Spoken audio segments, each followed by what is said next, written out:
The House will come to order. Members will take their seats. Visitors will retire from the chamber. The Sergeant at Arms will close the doors. Members and visitors will please silence all electronic devices. Today's prayer will be offered by Representative Abe Jones. Members and visitors in the gallery will please stand for the prayer and remain standing for the Pledge of Allegiance. Representative Jones, the gentleman has the floor.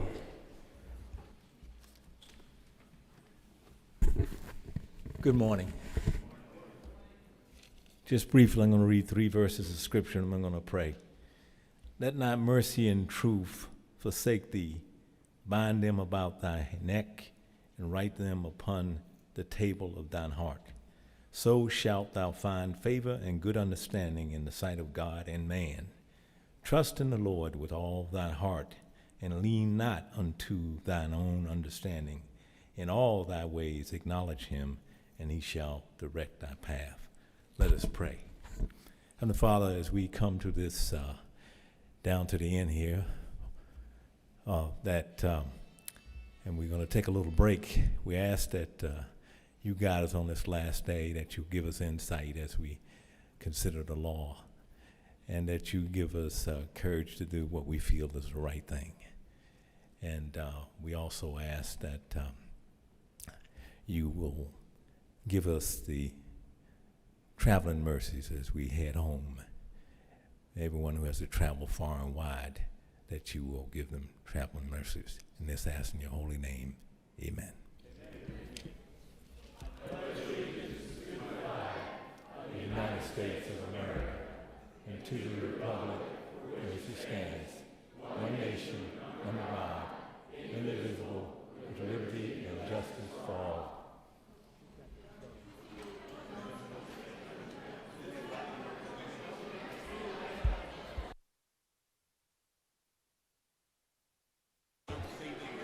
Gentleman from Wayne, Representative Bell, is recognized for a motion.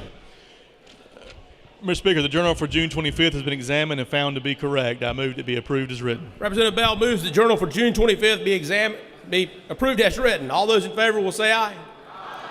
All those opposed, no. Ayes have it, and the Journal is approved as written. Ratifications of bills and resolutions. Clerk will read. Enrolled bills, June 26, 2025. The enrolling clerk reports the following bills duly ratified for presentation to the Governor.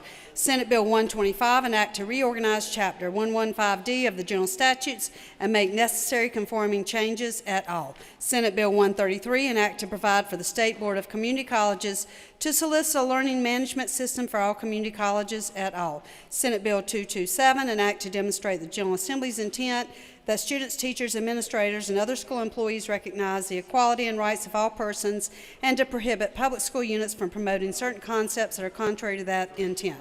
Senate Bill 387, an act to amend the Brownfields Property Reuse Act and the Brownfields Property Tax Benefit.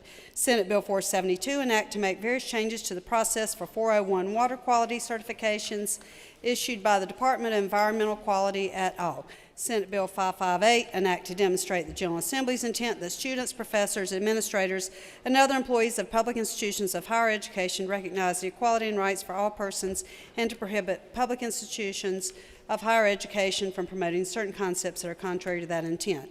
Senate Bill 600, an act to improve health and human services for the state of North Carolina. Senate Bill 690, an act to modify the licensing procedures of the North Carolina Appraisers Act et al. Senate Bill 17, an act to modernize the Alarm System Licensing Act et al. House Bill 357, an act to enact the Continuing Care Reenactment Retirement Communities Act as recommended by the Department of Insurance. House Bill 388, an act to amend the North Carolina Business Corporations Act et al. House Bill 412, an act to make child care regulatory reforms and to make building code revisions. House Bill 546, an act to modernize various laws pertaining to the Medicaid program. House Bill 559, an act to make various fee modifications to the state labor regulations et al. House Bill 763, an act to provide for occupational licensure recognition for individuals licensed in certain neighboring states who establish residence in this state. House Bill 805, an act to officially recognize 2 sexes in North Carolina to prevent the sexual exploitation of women and minors et al. House Bill 959, an act to promote internet safety to require social media literacy instruction in schools at all. And the following bill, duly ratified, properly enrolled, and prepared for presentation to the Office of the Secretary of State, House Bill 183, an act to make various changes to local laws in North Carolina. Chapter bills will be noted.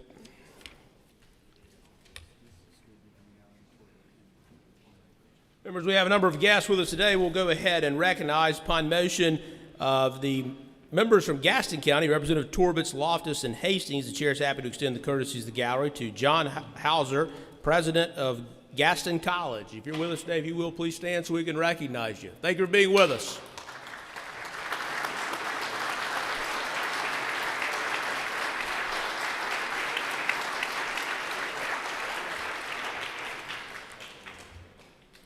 Members of the Chair sees a school group here with us today. Upon motion of the members from Johnston County, the chair is happy to extend the courtesies of the gallery to the Kids Are Us students here from that school from Clayton, North Carolina. If you will stand so we can recognize you. Thank you for being with us today.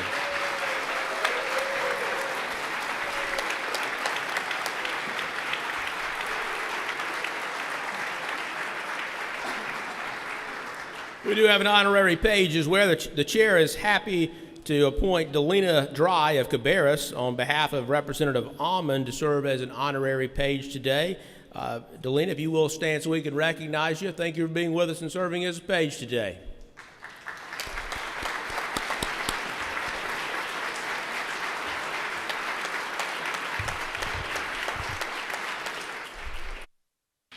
Okay, members, we'll go into the calendar now. And members, we're going to go to the bottom of the calendar and deal with the appointments bill so that we can go ahead and get it out and sent over to the Senate. As they're in session, they're sending us a couple of bills as well. This is one we're sending them. So, Mr. Clerk, we're going to go down to the bottom. Senate Bill 770. The clerk will read. Senator Rabin. Senate Bill 770, a bill to be entitled General Assembly Appointments. The General Assembly of North Carolina enacts. Gentleman from Wayne, Representative Bell, is recognized to debate the bill. Thank you, Mr. Speaker. Senate Bill 770 is a summer appointments bill that contains both House and Senate appointments. The bill contains multiple appointments for UNC System Board of Trustees, State Board of Community College Trustees, and then 58 local community college trustees, and a number of other appointments that have all been thoroughly vetted through the Speaker's office. I ask for your support. Further discussion or debate. For what purpose does the gentleman from Buncombe, Representative Ager, arise? Speak to the bill. Gentleman is recognized to debate the bill. Thank you, Mr. Speaker. And I just want to bring up a little bit of a process question here. You know, we were all elected to represent 90,000 people. And you know, I know a lot of these appointments were pulled away from the governor. And you know, maybe I'm a little bit naive, but you'd think that we were all represent a certain area, that we'd at least have a conversation about who these appointments are coming from. You know, that seems to be the way that in a body that works together, we do. It's not going to the political parties in little towns to find out who they want. You know, we were all elected on this side of the aisle to represent a community. And if we were elected, the Republican Party was not elected in that community, and we ought to at least have a conversation. I agree, we're going to have differences of opinion, but we ought to at least be able to talk about these appointments before they just show up on the floor. So that's what I'd appreciate in the future. Thanks a lot. For what purpose, gentleman from Catawba, Representative Setzer, rise? I have a question for Representative Ager. Representative Ager, gentleman yield? Representative Ager, do you yield? I yield. He yields. Representative Ager, were you here in the body when your side was in majority? I was not. Gentleman is recognized. I'd like to speak. Gentleman is recognized to debate the bill.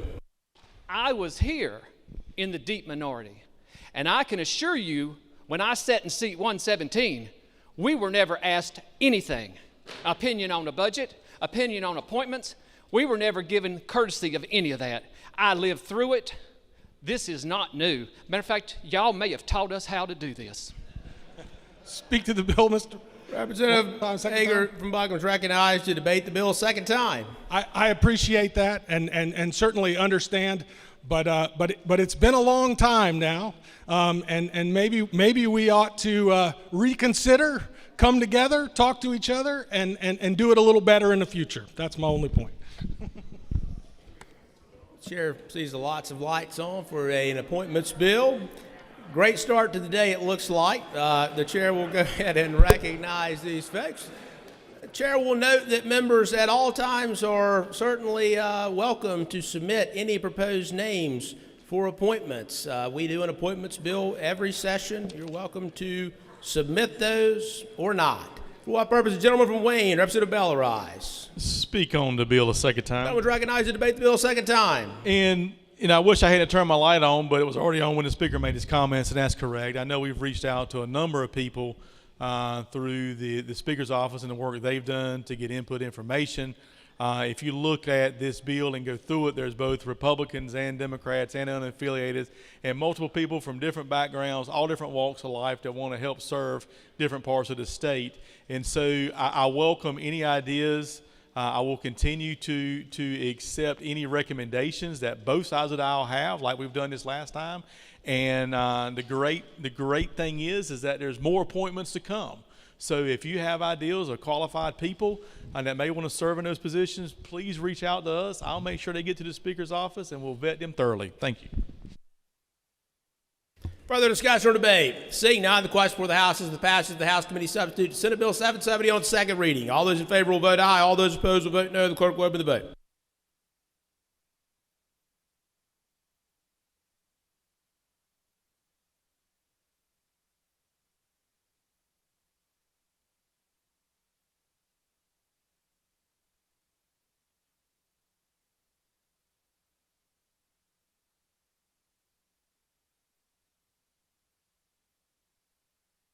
Clerk will lock machine record the vote. 77 having voted the affirmative and 29 in the negative.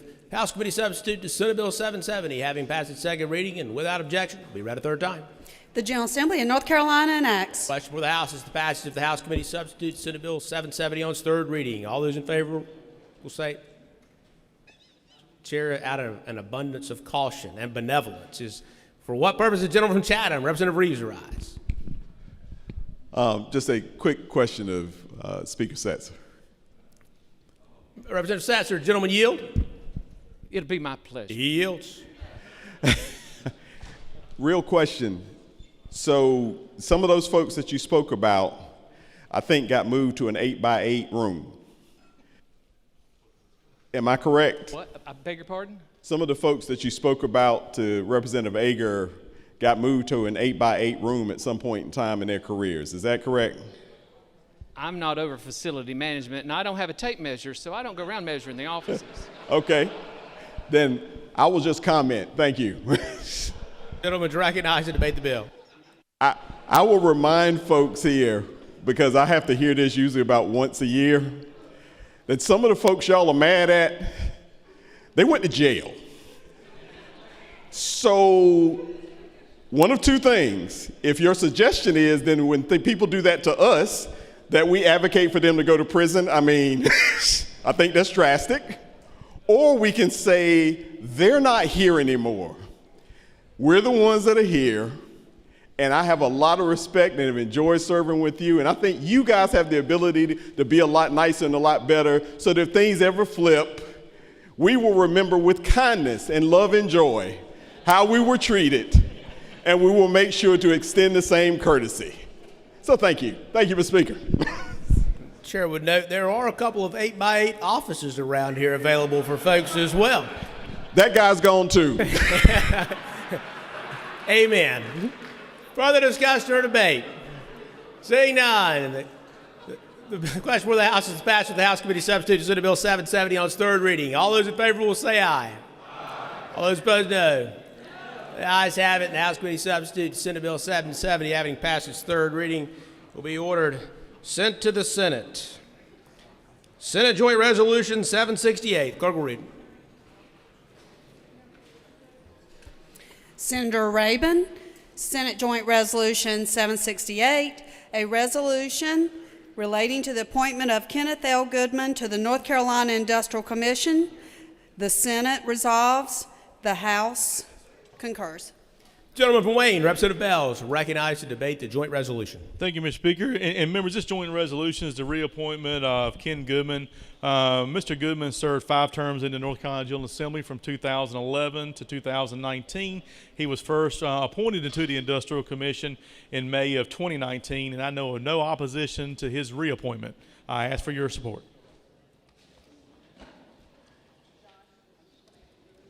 For what purpose, the lady from Surrey, Representative Stevens, rise. See if the rules chair will yield for a question. Gentleman yield. Yes, ma'am. He yields.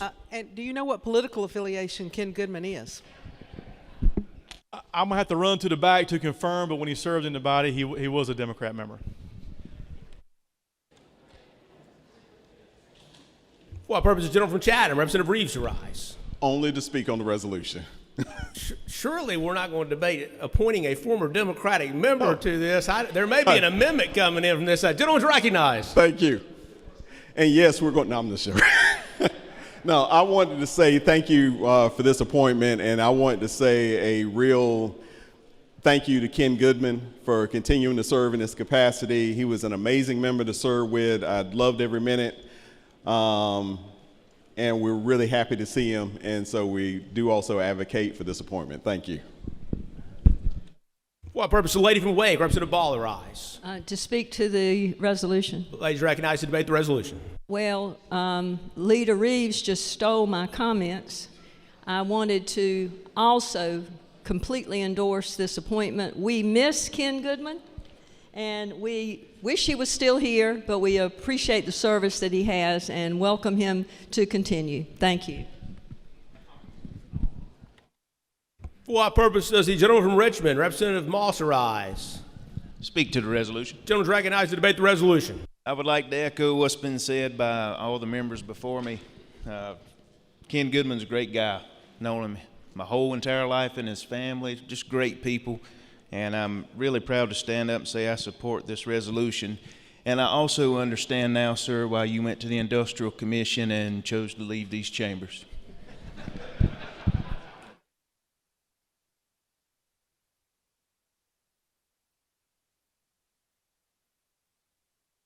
Further discussion or debate? Seeing none, the question before the House is the passage of the Senate Joint Resolution 768 on second reading. All those in favor will vote aye. All those opposed will vote no. The clerk will open the vote. Larry Strickland, aye. Donna White, aye.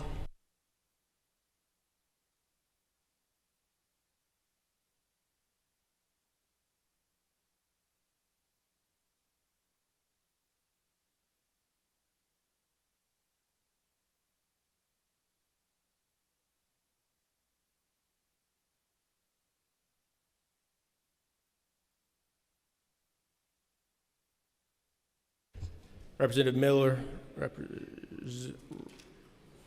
clerk will lock machine and record the vote. 107 having voted in the affirmative and none in the negative. Senate Joint Resolution 768 having passed its second reading without objection will be read a third time. The General Assembly of North Carolina enacts. Question for the House is the passage of Senate Joint Resolution 768 on its third reading. All those in favor will say aye. All those opposed, no. The ayes have it, and Senate Joint Resolution 768 having passed its third reading will be ordered and rolled. Members, now we'll go up to the top of the calendar for today's business. We're actually going to take up the public for concurrence bills first. Mr. Clerk, House Bill 96, clerk will read. Representatives Tyson, Biggs, K. Hall, and Howard. House Bill 96, a bill to be entitled Expedited Removal of Unauthorized Persons. The General Assembly of North Carolina enacts. Gentleman from Randolph, Representative Biggs, is recognized for a motion. Mr. Speaker, we sent the expedited removal of unauthorized persons across to the Senate, affectionately known as the Squatters Bill. Representative Biggs, the gentleman moving for concurrence. We're moving to not concur. It came back with additional language. Representative Biggs has moved that the House do not concur with the Senate Committee substitute to House Bill 96, and the gentleman is recognized to debate the motion. They had changed the bill. They added pet shops to the bill. This is a squatters bill, removing unauthorized persons from housing. We added pet shops, and we don't want that added. We're going to work on that and try to in conference. Thank you for not concurring. Further discussion or debate on the motion? Seeing none, the question before the House is the motion that the House do not concur with the Senate Committee substitute to House Bill 96. All those in favor of the motion will vote aye. All those opposed will vote no. The clerk will open the vote.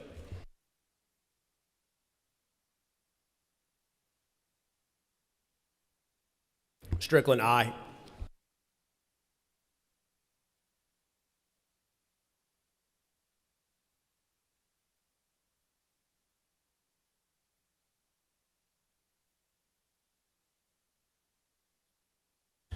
Clerk will lock machine and record the vote. 106 having voted the affirmative and 2 in the negative. The House has not concurred with the Senate Committee Substitute to House Bill 96, and the Senate shall be so notified.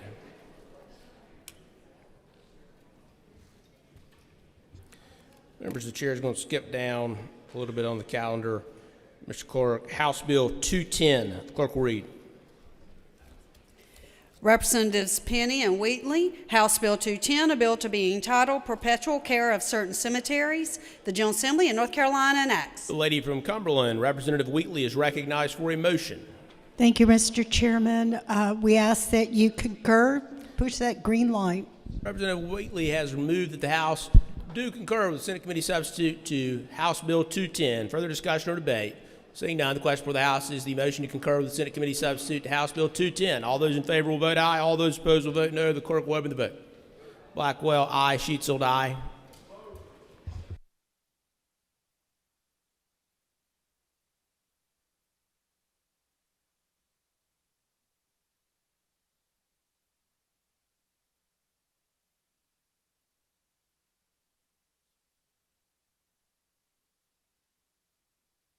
Representative Austin, member wish to be recorded.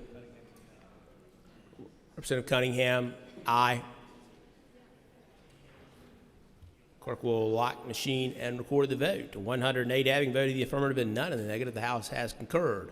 The Senate Committee Substitute to House Bill 210 is the bill will be ordered and rolled and sent to the governor. For what purpose does the gentleman from Mecklenburg, Representative Majid, arise? To change my vote, sir, on Senate Bill 770 to yes. Gentleman will be recorded as having voted yes on Senate Bill 210. For what purposes does the gentleman from Mecklenburg, Representative Lopez, rise? To be recorded as an aye on House Bill 96. So ordered, Mr. Clerk.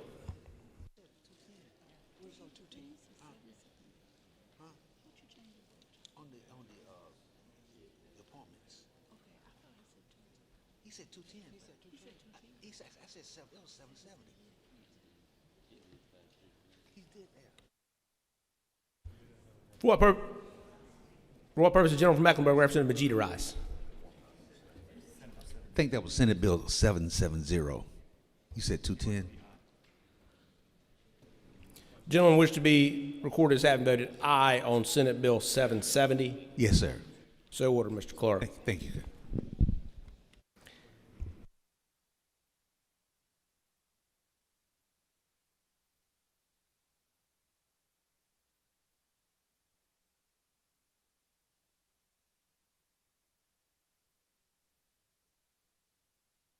Okay, members, we're going to skip down a little more on the calendar. We'll go now, Mr. Clerk, to House Bill 620. The clerk will read. Representative Stevens, House Bill 620, a bill to be entitled Administrative Office of the Court's Agency Requests, the General Assembly of North Carolina enacts. Lady from Surrey, Representative Stevens, is recognized for a motion. Thank you, Mr. Speaker. Members of the body, I move that we do concur. The changes the Senate made are all contained in Section 12. They are creating a new training and educational material for jurors. They're modifying some law regarding the reporting of trials. They did the same landlord correction for attorney's fees that we've already put in another bill. And then the mandatory retirement ages for Superior Court judges and District Court judges has stayed with their 72nd birthday, but allows them to finish the calendar year. That's the changes. Further discussion or debate? Seeing none, the question for the House is the motion to concur with the Senate Committee Substitute to House Bill 620. All those in favor will vote aye. All those opposed will vote no. The clerk will open the vote. Blackwell, aye. Sheetzold, aye. Edens, aye. Biggs, aye. Carver, aye. Let's do our best to stay in our seats.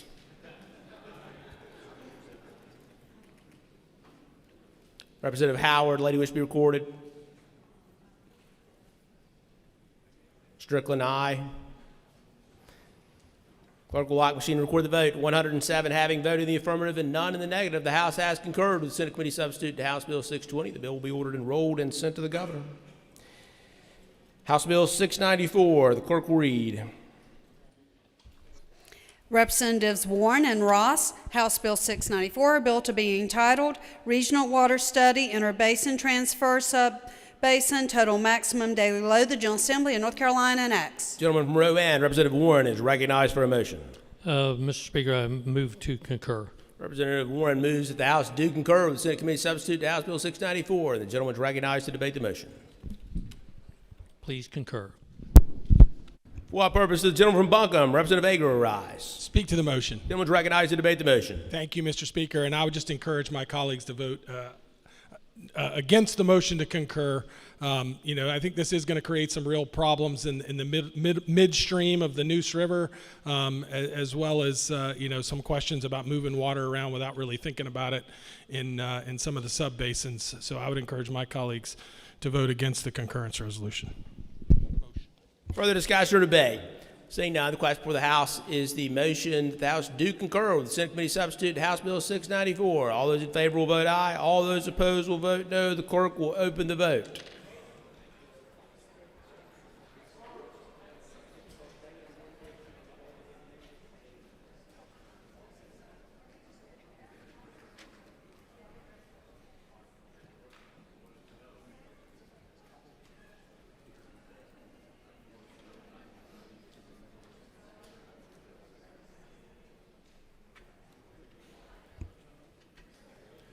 Representative Echeverria, gentleman wish to be recorded. Echeverria, aye. Clerk will lock machine and record the vote. 66 having voted the affirmative and 42 in the negative. The House has concurred with the Senate Committee substitute to House Bill 694. The bill will be ordered and rolled and sent to the governor. House Bill 850, the clerk will read.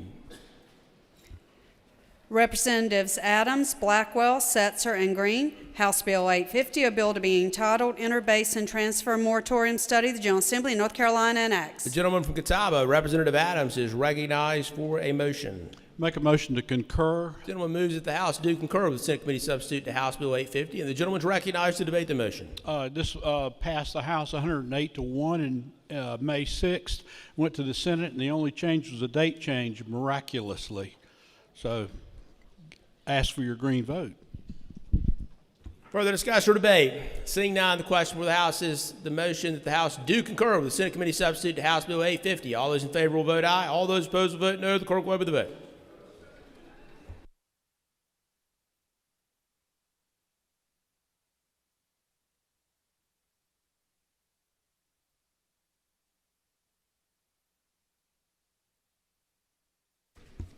Representative Winslow, Representative Belk,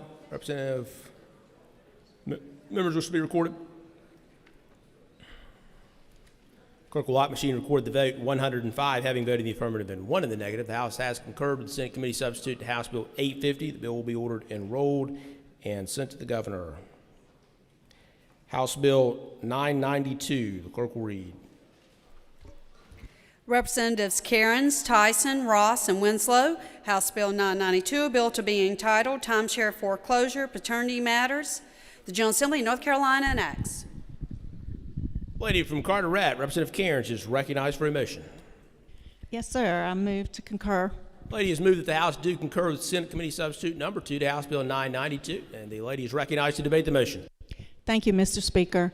This great legislation returned to us without any controversial or problematic changes. It's a very bipartisan effort. I would appreciate your concurrence. Thank you. Further discussion or debate? Seeing none, the question for the House is the motion that the House do concur with Senate Committee substitute number 2 to House Bill 992. All those in favor will vote aye. All those opposed will vote no. The clerk will open the vote.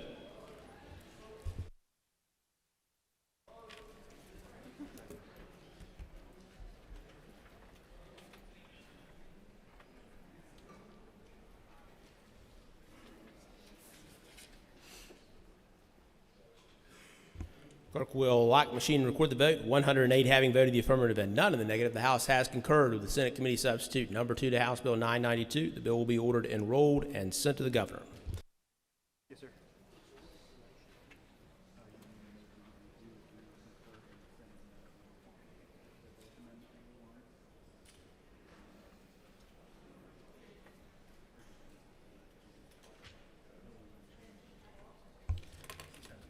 Okay, members will go back up now and deal with some of these somewhat unusual, the Senate amendments that we're concurring or not concurring with. So, Mr. Clerk will now move to House Bill 576. Clerk will read. And the amendment. Representative Potts, House Bill 576, a bill to be entitled Making Technical, Conforming, and Other Modifications to Laws Pertaining to the Department of Health and Human Services, and Senator Burgon moves to amend the bill. Member Chair will give a brief explanation because we've not dealt with these this session. This is a bill that went through the Senate as approved by the House. There was no Senate committee substitute, and there was just simply an amendment to the bill. And so therefore, the House already approved the bill. We're voting on the amendment only to concur with that amendment or not concur. The gentleman from Davidson, Representative Potts, is recognized for a motion. So, question, inquiry of the chair. Gentleman's recognized for an inquiry of the chair. So we're voting on the amendment to concur. What effect will this won't cause the bill to be sent back across the pond, will it? If we concur with it, it will not be sent back across. For a motion, please. Gentleman's recognized for a motion. I move we concur with the amendment. Representative Potts has moved that the House do concur with the Senate amendment to the House Bill 576. Further discussion or debate? Seeing none, the question for the House is the motion to concur with the Senate amendment number 1 to the House Committee substitute to House Bill 576. All those in favor will vote aye. All those opposed will vote no. The clerk will open the vote.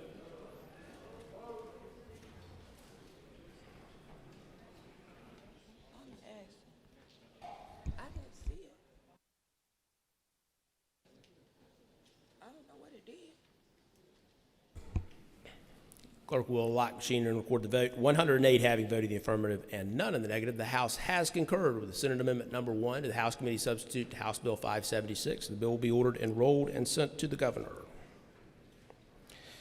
We'll go back down to the other Senate Amendment bill members.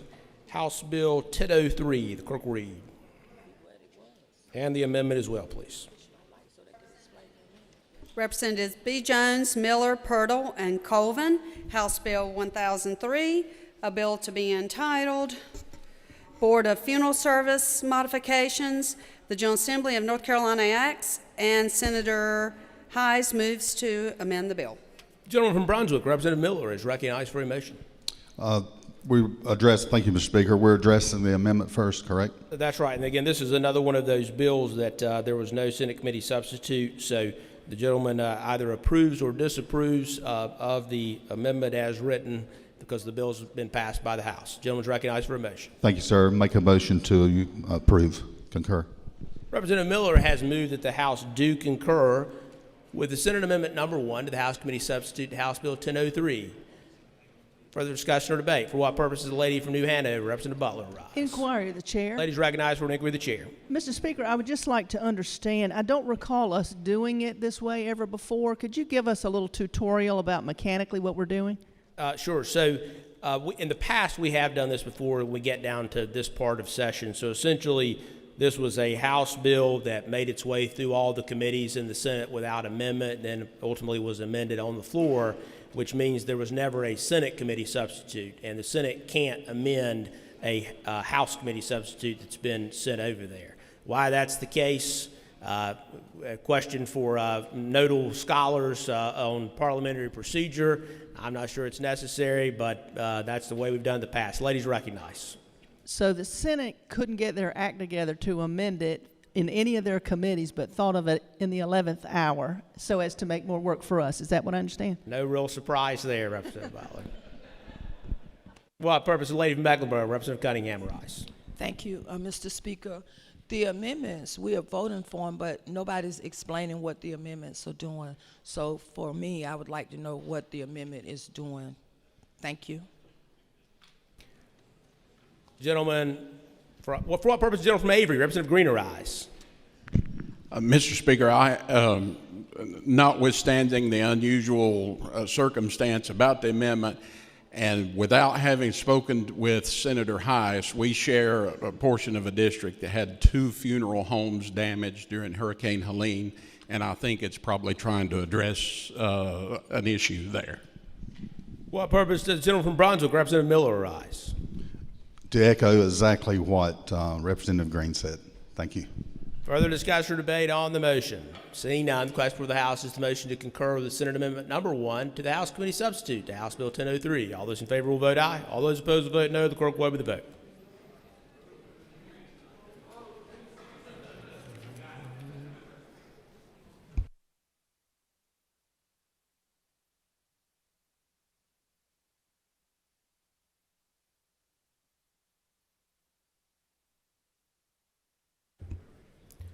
Clerk will lock the machine and record the vote. 106 having voted the affirmative and 1 in the negative. The House has concurred with Senate Amendment Number 1 to the House Committee Substitute to House Bill 1003. The bill will be ordered enrolled and sent to the governor. Members of the House will be at ease just momentarily, just for about a minute. Don't go anywhere.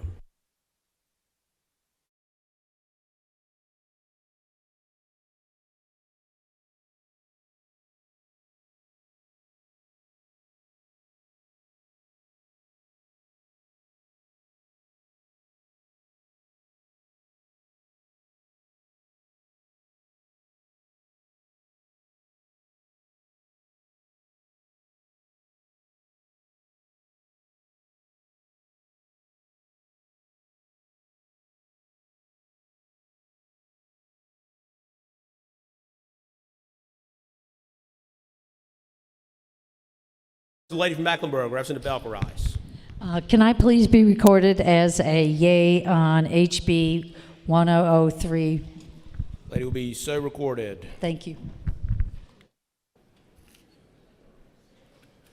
Members, if you will look to the top of your calendar again, the local bills for concurrence, we'll take that one up. House Bill 173, the clerk will read. Representative Paré, House Bill 173, a bill to be entitled Various Local Provisions, the third the General Assembly of North Carolina enacts. For what purpose, the lady from Guilford, Representative Harrison, rise.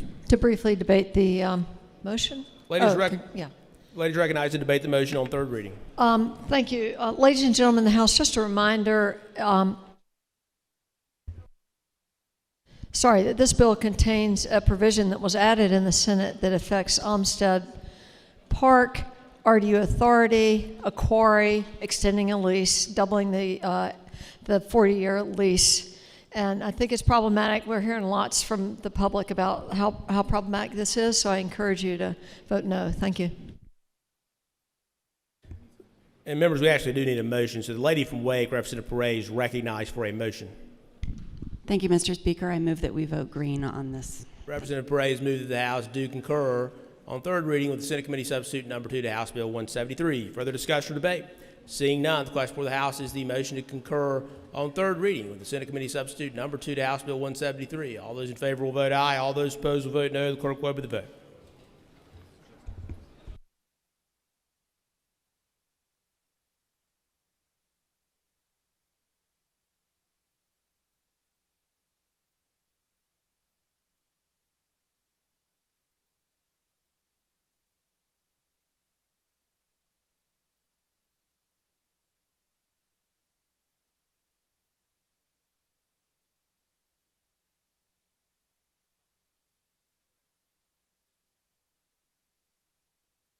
Clerk will lock the machine and record the vote. 66 having voted the affirmative and 39 in the negative. The House has concurred with the Senate Committee Substitute Number 2 to House Bill 173. The bill will be ordered enrolled.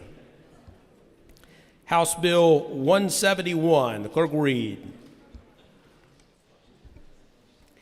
Representatives B. Jones, N. Jackson, Lowry, and Edens, House Bill 171, a bill to be entitled Equity in State Agencies Prohibition on DEI, the General Assembly of North Carolina enacts. Gentleman from Cabarrus, Representative Echeverria, is recognized for a motion. Motion to concur. Representative Echeverria has moved that the House do concur with the Senate Committee Substitute to House Bill 171. And the gentleman is recognized to debate the motion. Thank you, Mr. Speaker. Members, this bill has been vigorously debated in the House and the Senate. There have been reasonable changes to bring it in concurrence with other bills that have been filed, and I ask for your concurrence on this vote. Thank you. For what purpose, the gentleman from Guilford, Representative Quick, rise. To debate the bill. Gentleman is recognized to debate the motion. I know you all have pretty much figured out what I'm going to say, and I stand on the strength of that part of the Bible that says, "Be not weary in well-doing." because in due season you will reap if you faint not. So I'm not going to faint in arguing against policies that are anti-diversity, equity, and inclusion. If you look at the first line, and I will be brief, if you look at line number 12 of this bill, it says no state agency shall promote, support, fund, implement, or maintain workplace diversity, equity, and inclusion. And then there's a comma there, which means that completes a thought. How do we not maintain workplace diversity, equity, and inclusion? That makes absolutely no sense. We have mended together diversity, equity, and inclusion with DEI policies. The two are totally separate. So I would just end by saying this: policies and laws that have ensured diversity, equity, and inclusion in all phases of American life have strengthened this nation, and I ask you to vote no. For what purpose does the gentleman from Durham, Representative Hawkins, rise? To speak to the bill. Gentleman recognized to debate the motion. Thank you, Mr. Speaker. And thank you, Representative Quick, for being not weary and making sure that we continue to share that the series of bills that we have encountered over the last week and the last few months are just not who North Carolina is. Particularly for two reasons. Up front is it disadvantages offices that have a mission to bring in and support minority-owned businesses. In particular, we want to make sure that as we do business across the state of North Carolina, that it's not just who you know, but it's an opportunity to make sure that we're finding the best talent no matter where they are. And if it's a small minority-owned business, then we should have programs like that that really support bringing those folks to the table and allowing them to have contracts with the state of North Carolina. And the way that this bill reads, and as I understand the potential practices that will be the implications and the downstream effects of this bill, is that you're going to disadvantage a lot of people who deserve that same right to do business with the state of North Carolina. Secondly, it's about student programs. There are student programs that have existed for the last 20 to 30 years to make sure that students from disadvantaged backgrounds have opportunities to intern and to learn about state government, and I think most importantly, eventually be employed. And so stopping those pipelines stops North Carolina from being the best state for employment that it can be. And then third, as you all know, I am business friendly. And the state of North Carolina is sometimes the largest employer, depending on where you go. But most importantly, it should be the model employer. The model employer. We just landed a company that will be outside of Greensboro. And they came because there's an institution there that can suit their needs. And they want to make sure, and we should make sure, that we're finding the best talent, and the state of North Carolina is the model employer, and that we're looking for talent and recruiting and making people feel comfortable, and that we're retaining people that are from all backgrounds. And I think we're sending an incredibly bad signal to people who want to come and do business by supporting anti-diversity, equity, inclusion efforts. And most importantly, I think for the people who are coming, they're not coming to the state of North Carolina to make $1 million as an employee. They're coming because they love the state. They love what they do. They have something to offer. And that should be the basis of what we want our state to look like. We should want to make sure that our hiring practices are such that we understand that certain perspectives are not at the table. And we're hurting North Carolina with this bill. I just want to make sure that you understand that. And this is, as a state that is continuing to be on the rise, I don't want you to take for granted that people will stay.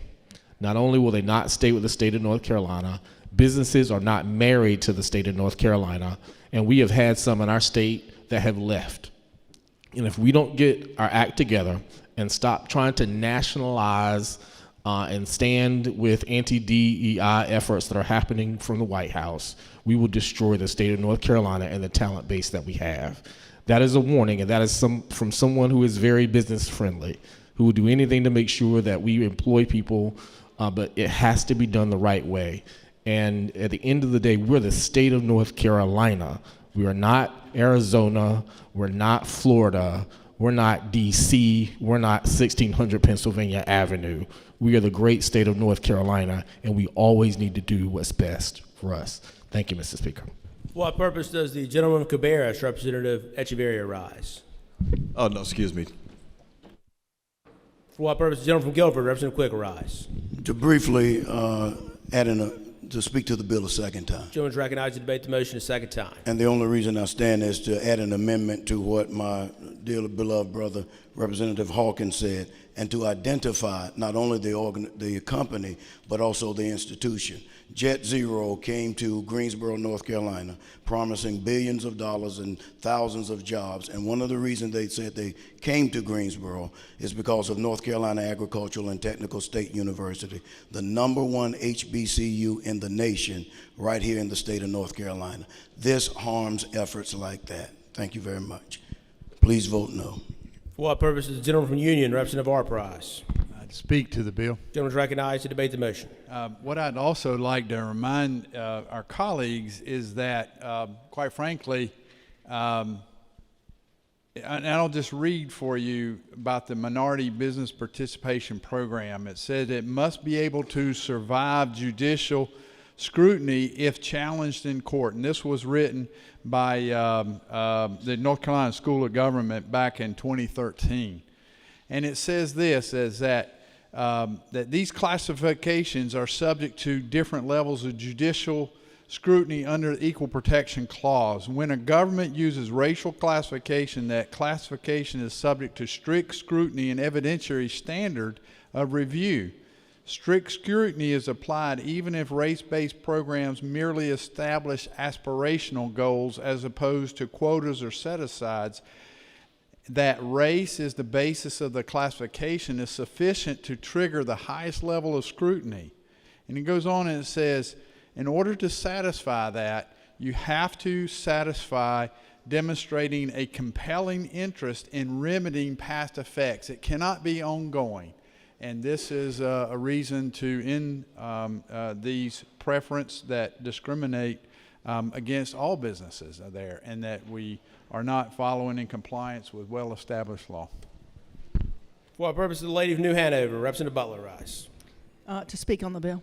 Ladies recognized to debate the motion. I just want to point out that diversity is good for business. And one of the foremost researchers in this country, McKinsey & Company, says in a 2020 study, companies in the top quartile for ethnic and gender diversity are significantly more likely to outperform those in the bottom quartile financially.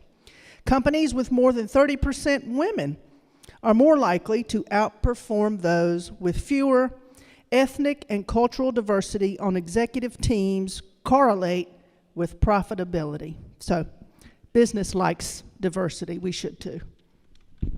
Further discussion or debate? For what purpose the lady from Durham, Representative Moyer, rise? Speak to the bill. Ladies recognized to debate the motion. Other than the philosophy of the bill that we're debating, more than half of this bill is about penalties. Half of this bill is about $10,000 civil penalties for any occurrence of a violation. Cities, counties can be on the line for attorney's fees, impeachment of public officials, fines. Is that really the message we want to send to citizens, government employees, and our counties and local governments? You're going to be subject to not only audit by the state auditor, but you're going to be subject to lawsuits, civil fines, impeachment, and being thrown out of office. Please vote no. Further discussion or debate? Seeing none, the question for the House is the motion to concur with the Senate Committee Substitute to House Bill 171. All those in favor will vote aye. All those opposed will vote no. The clerk will open the vote.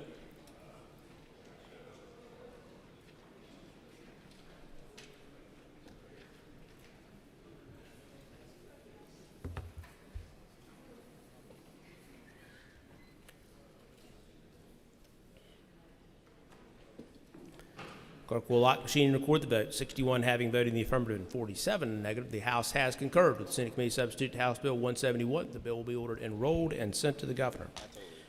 For what purpose the gentleman from Guilford, Representative Brockman, rise? Yes, I need to change my vote on House Bill 171 to no. Gentleman will be so recorded. Members, a couple housekeeping or a few housekeeping items, bills to be added to today. Mr. Clerk, the chair understands minority leader's been consulted on these in terms of them being added to the calendar today. Mr. Clerk, Representatives Arp, Honeycutt, and Ryan are recognized to send forth conference reports. The clerk will read.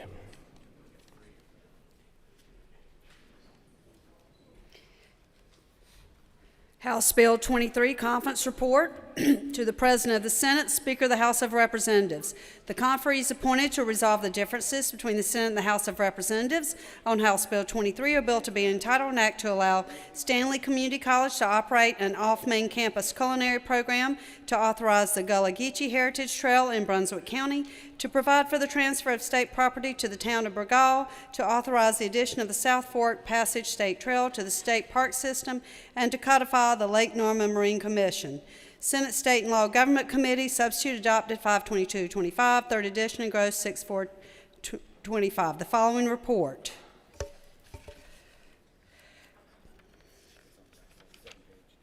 The conferees recommended that the Senate and the House of Representatives adopt this report.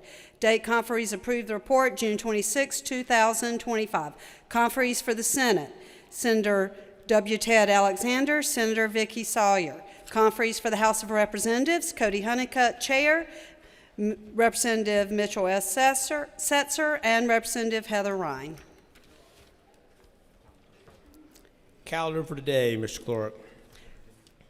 Clerk will continue. Conference report, Senate Bill 479, to the President of the Senate and Speaker of the House of Representatives. The conferee is appointed to resolve the differences between the Senate and the House of Representatives on Senate Bill 479, a bill to be entitled an act supporting community retail pharmacies and improving transparency. House Committee Substitute, favorable 6/17/2025, submit the following report. The Senate and the House agree the following amendments to the House Committee, favorable 6/17. Senate concurs on the House Committee Substitute as amended. The conferees recommended that the Senate and the House of Representatives adopt this report. Date conferees approved report June 26, 2025. Conferees for the Senate: Senator Benton G. Sawry, Chair, Senators Bill Rabin. Conferees for the House of Representatives: Representative Heather Ryan, Representative Larry Potts, Representatives Grant L. Campbell, M.B., Representative Timothy Reeder, M.D. Calendar for today. Clerk will continue. Conference report, House Bill 309, to the President of the Senate and Speaker of the House of Representatives. The conferee is appointed to resolve the differences between the Senate and the House of Representatives on House Bill 309, a bill to be entitled an act to direct the Residential Code Council and Building Code Council to create a family child care home occupancy classification within the North Carolina State Building Code, to make various child care regulatory reforms, and to provide for flexibilities in school age child care. Senate Health Committee Substitute, adopted 5/2/25. Third edition, gross 6/4/25. Submit the following report. The conferees recommend that the Senate and the House of Representatives adopt this report. Date conferees approved the report June 26, 2025. Conferees for the Senate: Senator Jim Burgun, Chair, Senator Amy Gailey, Senator Benton G. Sawry. Conferees for the House of Representatives: Representative Dean Arp, Chair, Representative Donnie Lambeth, Representative Aaron Paré, Representative Heather Ryan. Calendar for today. Members, House Bill 125, continuing budget operations, will be withdrawn from the Rules Committee. And calendar for today, Mr. Clerk. Mr. Clerk, the conference report for House Bill 116 is withdrawn from today's calendar and referred to the Rules Committee. For what purpose, the gentleman from Person, Representative Jeffers, rise. I'd like to be recorded as an aye on House Bill 173. The gentleman will be so recorded. Thank you, Mr. Speaker. We'll now go back to the calendar. House Bill, strike that. Members, we'll give the clerk a second to get ready. Good. Mr. Clerk, House Bill 193, the clerk will read. Representatives McNeely, Purtle, Miller, and Carver. House Bill 193, a bill to be entitled Firearm Law Revisions, the General Assembly of North Carolina enacts. The gentleman from Iredell, Representative McNeely, is recognized for a motion. Thank you, Mr. Speaker. I vote or make a motion to concur. Representative McNeely has moved that the House do concur with the Senate Committee substitute to House Bill 193. The gentleman is recognized to debate the motion. Thank you, Mr. Speaker. This bill has been debated both heavily and often in the House and the Senate, and I know there's a lot of compassion.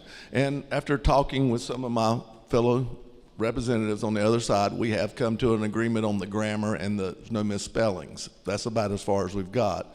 I hope today you'll let your vote be the passion that you have for this, and we move on and go to the next bill. For what purpose does the lady from Durham, Representative Moore, rise? To speak on the bill with my passion.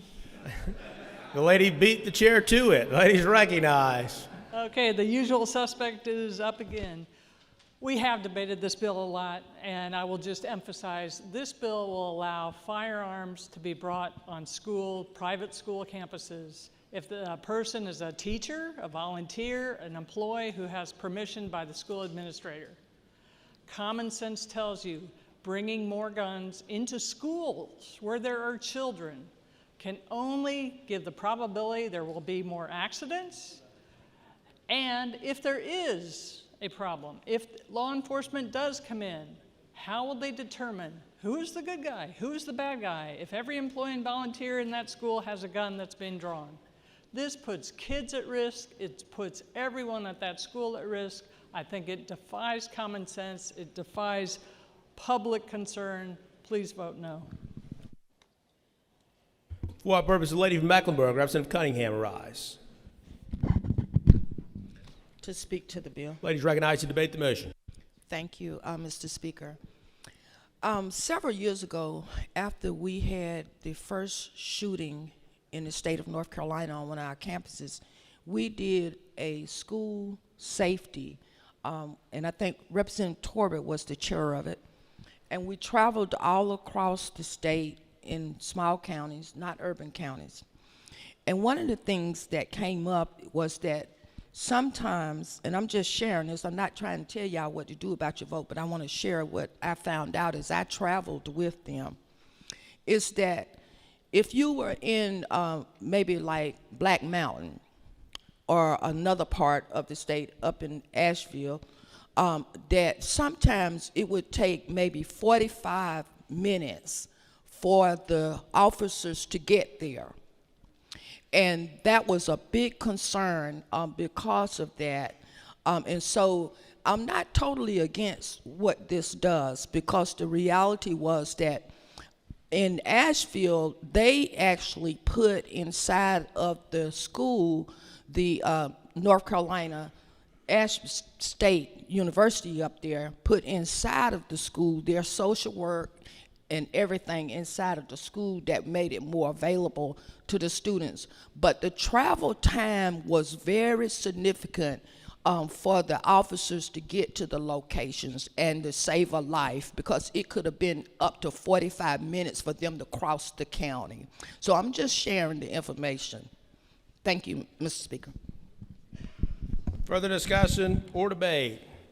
If not, the question for the House is the motion to concur with the Senate Committee substitute to House Bill 193. All those in favor will vote aye. All those opposed will vote no. The clerk will open the vote.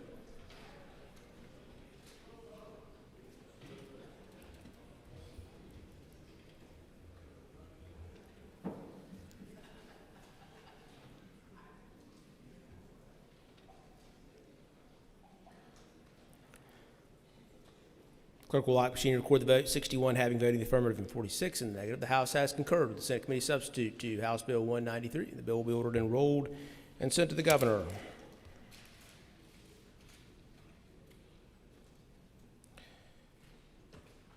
Members will now go down to the adoption of conference reports. Mr. Clerk, Senate Bill 311. Clerk will read. Conference report, Senate Bill 311. A bill to be entitled, The Law and Order Act, the General Assembly of North Carolina enacts. Lady from Surrey, Representative Stevens, is recognized for a motion. I move that we do concur. The lady wishes to move to adopt the conference report. Adopt the conference report. Lady has moved that the House do adopt the conference report to Senate Bill 311. The lady is recognized to debate the motion. Thank you, Mr. Chair. Mr. Speaker, this conference report did three things. Under the issue of burglary, it said firearms and other weapons is removed. So it's just strictly firearms for a burglary. It modifies some misdemeanor expunction language, moving it, if it's one nonviolent felony, from waiting 5 years to only waiting 3 years. And it added the commercial booting provision to it. I'd ask that you support the adoption. What purpose does the lady from Mecklenburg, Representative Dew, arise?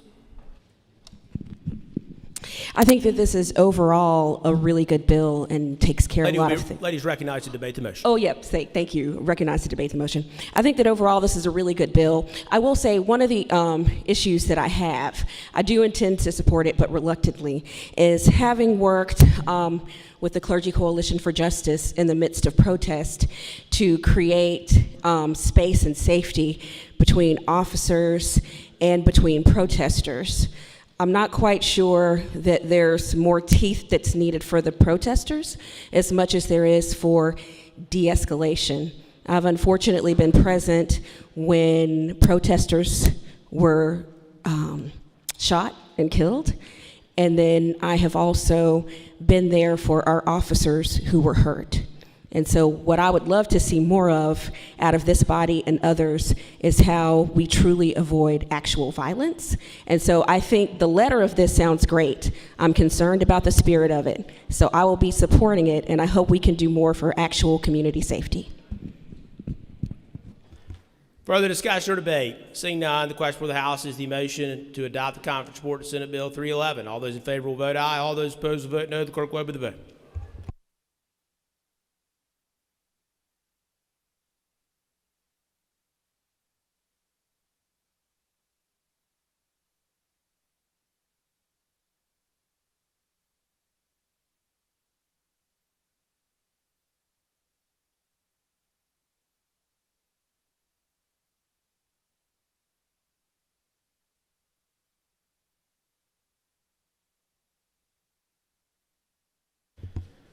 Clerk will lock machine and record the vote. 100 having voted the affirmative and 7 in the negative. The House has adopted the conference report, Senate Bill 311. The bill will be ordered and rolled, and strike that. The Senate shall be so notified. House Bill 23. The clerk will read. Conference report, House Bill 23, a bill to be entitled Various State and Local Government Provisions, the General Assembly of North Carolina enacts. Gentleman from Stanley, Representative Honeycutt, is recognized for a motion. Motion to adopt the conference report. Representative Honeycutt has moved that the House do adopt the conference report to House Bill 23. The gentleman is recognized to debate the motion. Thank you, Mr. Speaker. The only changes that were made from the last time it was in this body was a technical correction on the Lake Norman Commission provision and added 2 non-controversial local provisions. I'd appreciate your support. What purpose does the lady from Guilford, Representative Harrison, arise? To ask the manager a question. Representative Honeycutt, gentleman yield? I yield. He yields. Thank you. I'm not sure if this appeared in the original version of the bill, but I'm looking at page 11, part 7, about the building code related to railroad rights of way. Was that in the bill that we sent over? Is that new, one of those non-controversial new provisions? Because I'm trying to understand what it means. Yes, ma'am. It was a non-controversial provision added on the Senate side of the conference report. Follow up. I've asked and I haven't heard of any controversy. Gentleman yield to another question? I yield. Yield. Well, it was just, could you explain it? But I'm guessing the answer is not. No. Okay, thank you. Further discussion or debate? Seeing none, the question for the House is the motion for adoption of the conference report to House Bill 23. All those in favor will say aye. All those opposed, strike that. All those in favor will vote aye. All those opposed will vote no. The clerk will open the vote.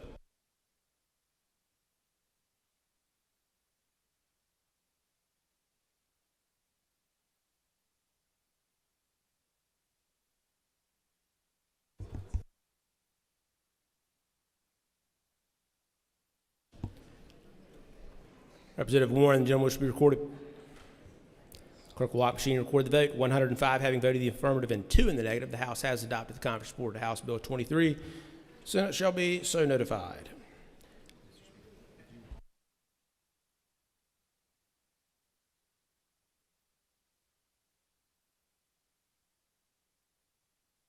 Special message from the Senate. Clerk will read. Special message from the Senate. June 26, 2025. Mr. Speaker, it is ordered that a message be sent to the House of Representatives with the information that the Senate failed to concur on Senate Bill 416, House Committee Substitute 4th Edition, a bill to be entitled an act to enact the Personal Privacy Protection Act and to modify IOLTA expenditures and request conferees. The President pro tempore appoints Senator Daniel Chair on the part of the Senate to confer with the like committee appointed by your honorable body to the end that the differences arising may be resolved. Respectfully, Sarah Holland, Principal Clerk. Members, Chair appoints following conferees to Senate Bill 416, Representative Sheetzelt, Chair, and Representative Bell.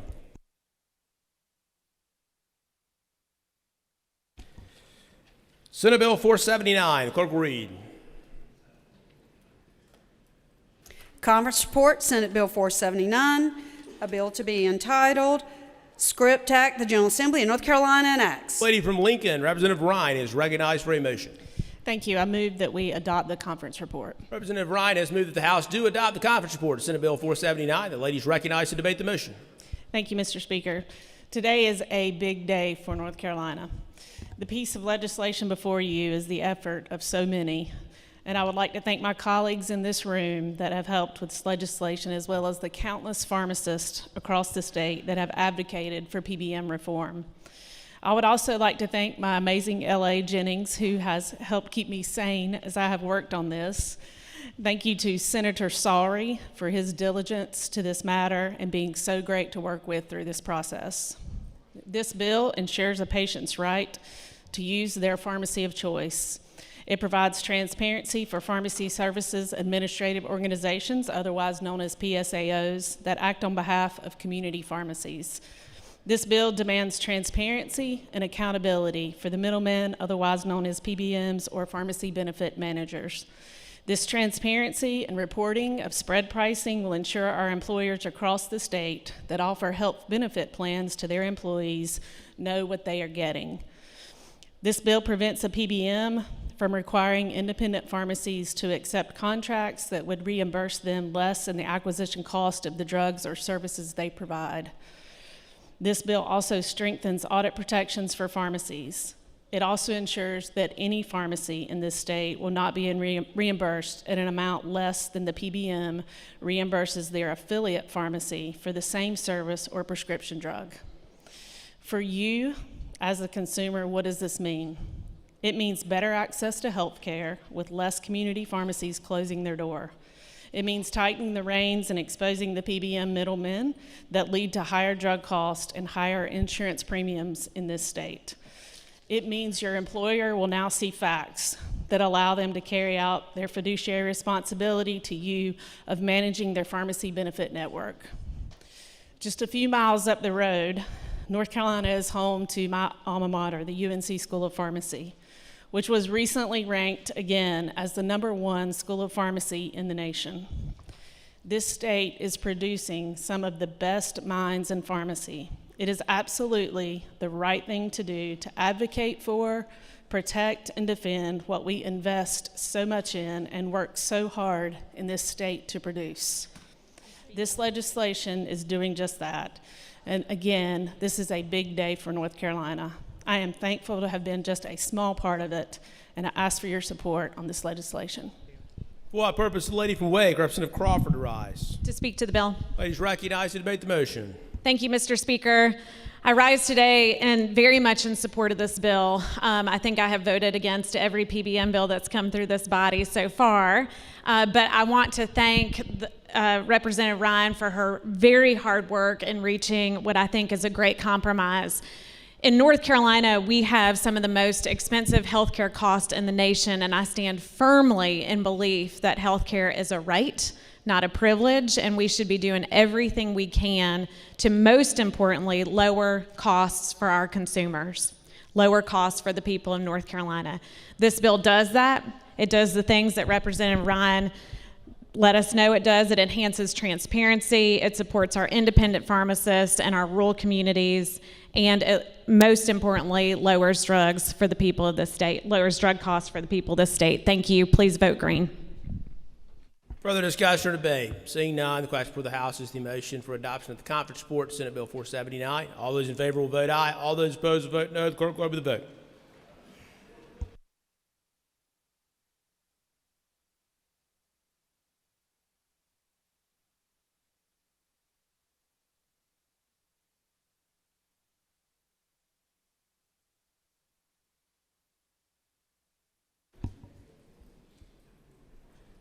Representative Dew, lady wish to be recorded.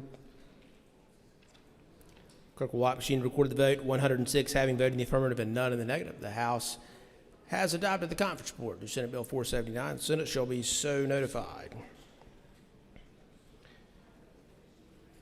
Members, the chair is going to skip down one bill to House Bill 125. Clerk will read.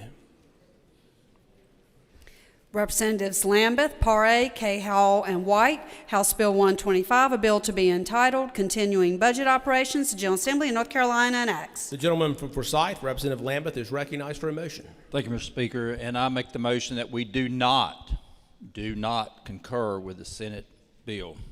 The gentleman has moved that the House do not concur with the Senate Committee substitute to House Bill 125. Further discussion or debate? Seeing none, the question for the House is the motion that the House do not concur with the Senate Committee substitute to House Bill 125. All those in favor of the motion will vote aye. All those opposed will vote no. The clerk will open the vote.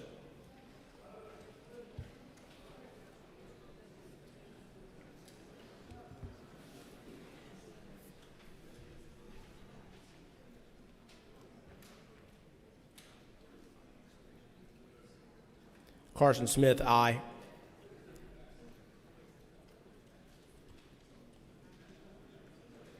Clerk will lock machine and record the vote. 104 having voted in the affirmative and 2 in the negative. The House has not concurred with the Senate Committee substitute to House Bill 125, and the Senate shall be so notified.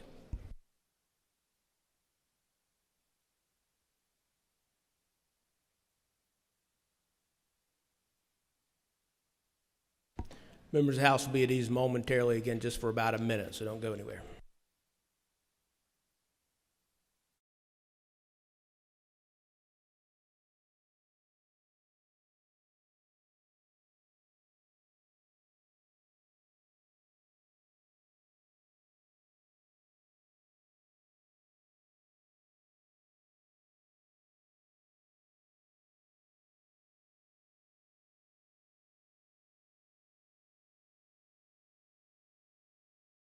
Agree.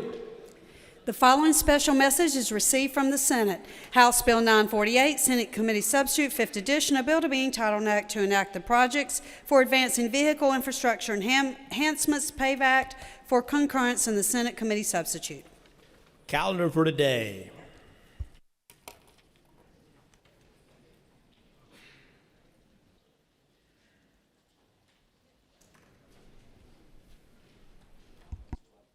For what purpose? The gentleman from Wake, Representative Robertson, rise. Thank you, Mr. Speaker. To change my vote from no to yes on 173. So ordered, Mr. Clerk. Thank you.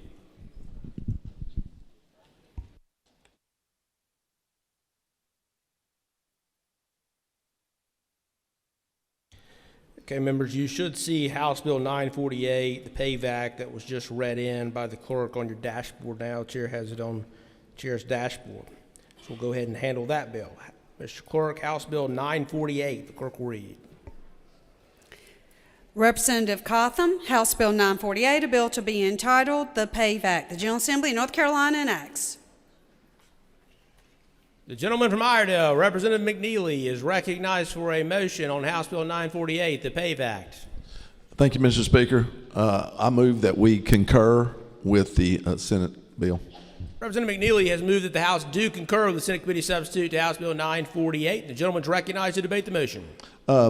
This bill is basically the same bill we sent over, a few tweaks as far as the amount of percentage that can be used in the STIP project, which seemed to be a sticking point we ran an amendment to. So I vote or ask you for a green vote on this. It's a good bill. For what purpose does a lady from Mecklenburg, Representative Carty, arise? To speak to the motion. Ladies recognized to debate the motion. Thank you, Mr. Speaker, and I want to thank Representative McNeely and the Chamber, and on behalf of the Mecklenburg delegation, we ask for your green vote. Thank you. Further discussion or debate on the motion? Seeing none, the question before the House is the motion that the House do concur with the Senate Committee substitute to House Bill 948. All those in favor will vote aye. All those opposed will vote no. The clerk will open the vote.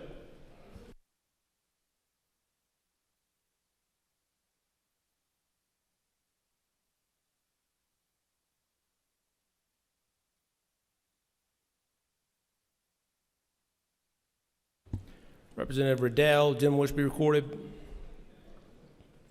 Clerk will lock machine and record the vote. 102 having voted in the affirmative and 4 in the negative. The House has concurred with the Senate Committee substitute to House Bill 948. The bill will be ordered enrolled and sent to the governor.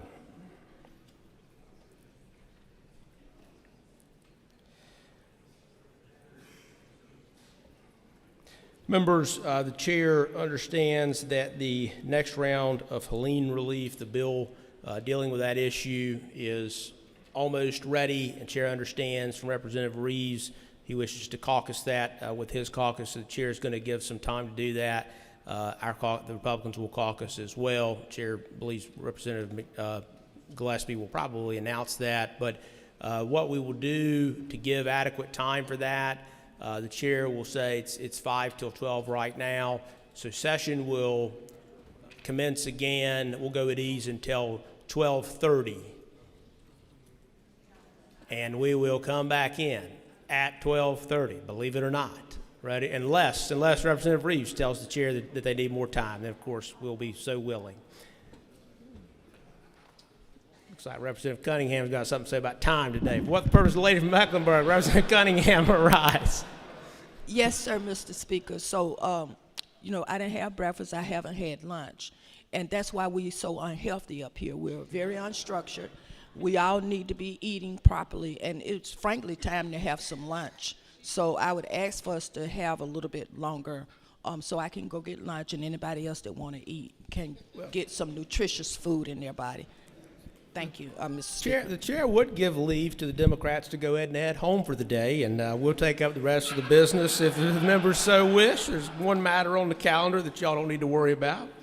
But yeah, the chair understands. So the chair would leave it. Representative Reeves, how much time what time would you like to resume and give all members a chance to get something to eat really quickly and for you to caucus? Do you have a preference? Most of these folks didn't want to eat, but I'm just joking. How long do we need to eat? Ladies recognized. 30 minutes? All right, then we will go to 1 o'clock. Okay, so the chair will allow that request, and so the House in just a moment will go at ease until 1 o'clock. But we're going to come back in at a hard 1 o'clock, not a legislative time 1 o'clock, but a 1 o'clock in the real world. For what purpose does the gentleman from Macon, Representative Gillespie, rise? An announcement. Gentleman's recognized for an announcement. Republican members, we will caucus in 1228 immediately. Thank you. Members, again, on the Republican side, we will caucus immediately upon the House going at ease. Hold on. 1 second, members. Hang on. I'm not done yet. For what purpose does the gentleman from Chatham, Representative Reeves, to rise? Thank you. Democrats will go immediately in the caucus, and we'll caucus quickly so everybody can go eat. So if we caucus quickly, everybody can go eat. Thank you. Further notices or announcements before the House goes at ease? Seeing none, the House will be at ease until 1 p.m.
Chair will ask Sergeant at Arms. The Sergeant at Arms will open the doors and let members back in. We'll give just a minute or so for members to get back in. We'll just be at ease for another minute or so.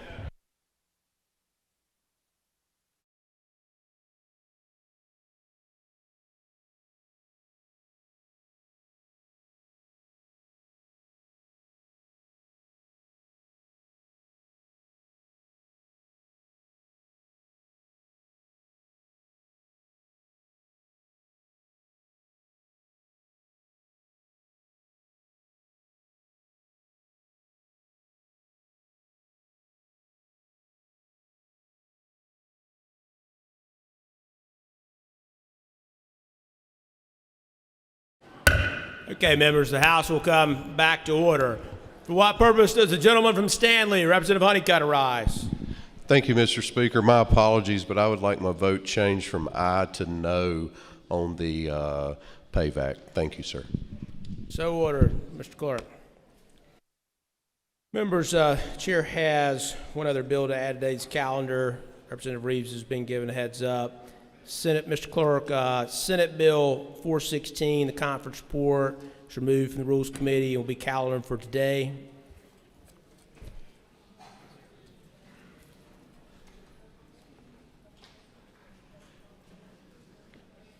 Members, we'll move to the calendar now, and we'll begin with House Bill 309. Clerk will read. Conference report, House Bill 309, a bill to be entitled Various Local Provisions, the 6th, the General Assembly, North Carolina enacts. Who's carrying this bill? House Bill 309, various local provisions. Representative Arp was the conference chair. House Bill 309, various local changes. Gentlemen, did the gentleman need a minute? I was eating my lunch. I'm sorry. Well, it's against the rules. I know. This is a conference report. What happened was this was the original, the child care building code. Oh, Mr. Speaker, I'll make a motion to concur. So recognized. The gentleman's moved the House to adopt the conference report to House Bill 309. The gentleman's recognized to debate the motion. Thank you. Members, this was a bill, is a vehicle that was carved out to put various local provisions in there. Originally, this was the building code revisions for child care. We've already taken care of that. There's a lot of various things in here. Representative Clampett is unavailable, and so I'm delivering the mail here. There are stuff, and it's a good bill. I'll stand for any questions. Further discussion or debate on the motion? Seeing none, the question for the House is the motion for adoption of the conference report, House Bill 309. All those in favor will vote aye. All those opposed will vote no. The clerk will open the vote.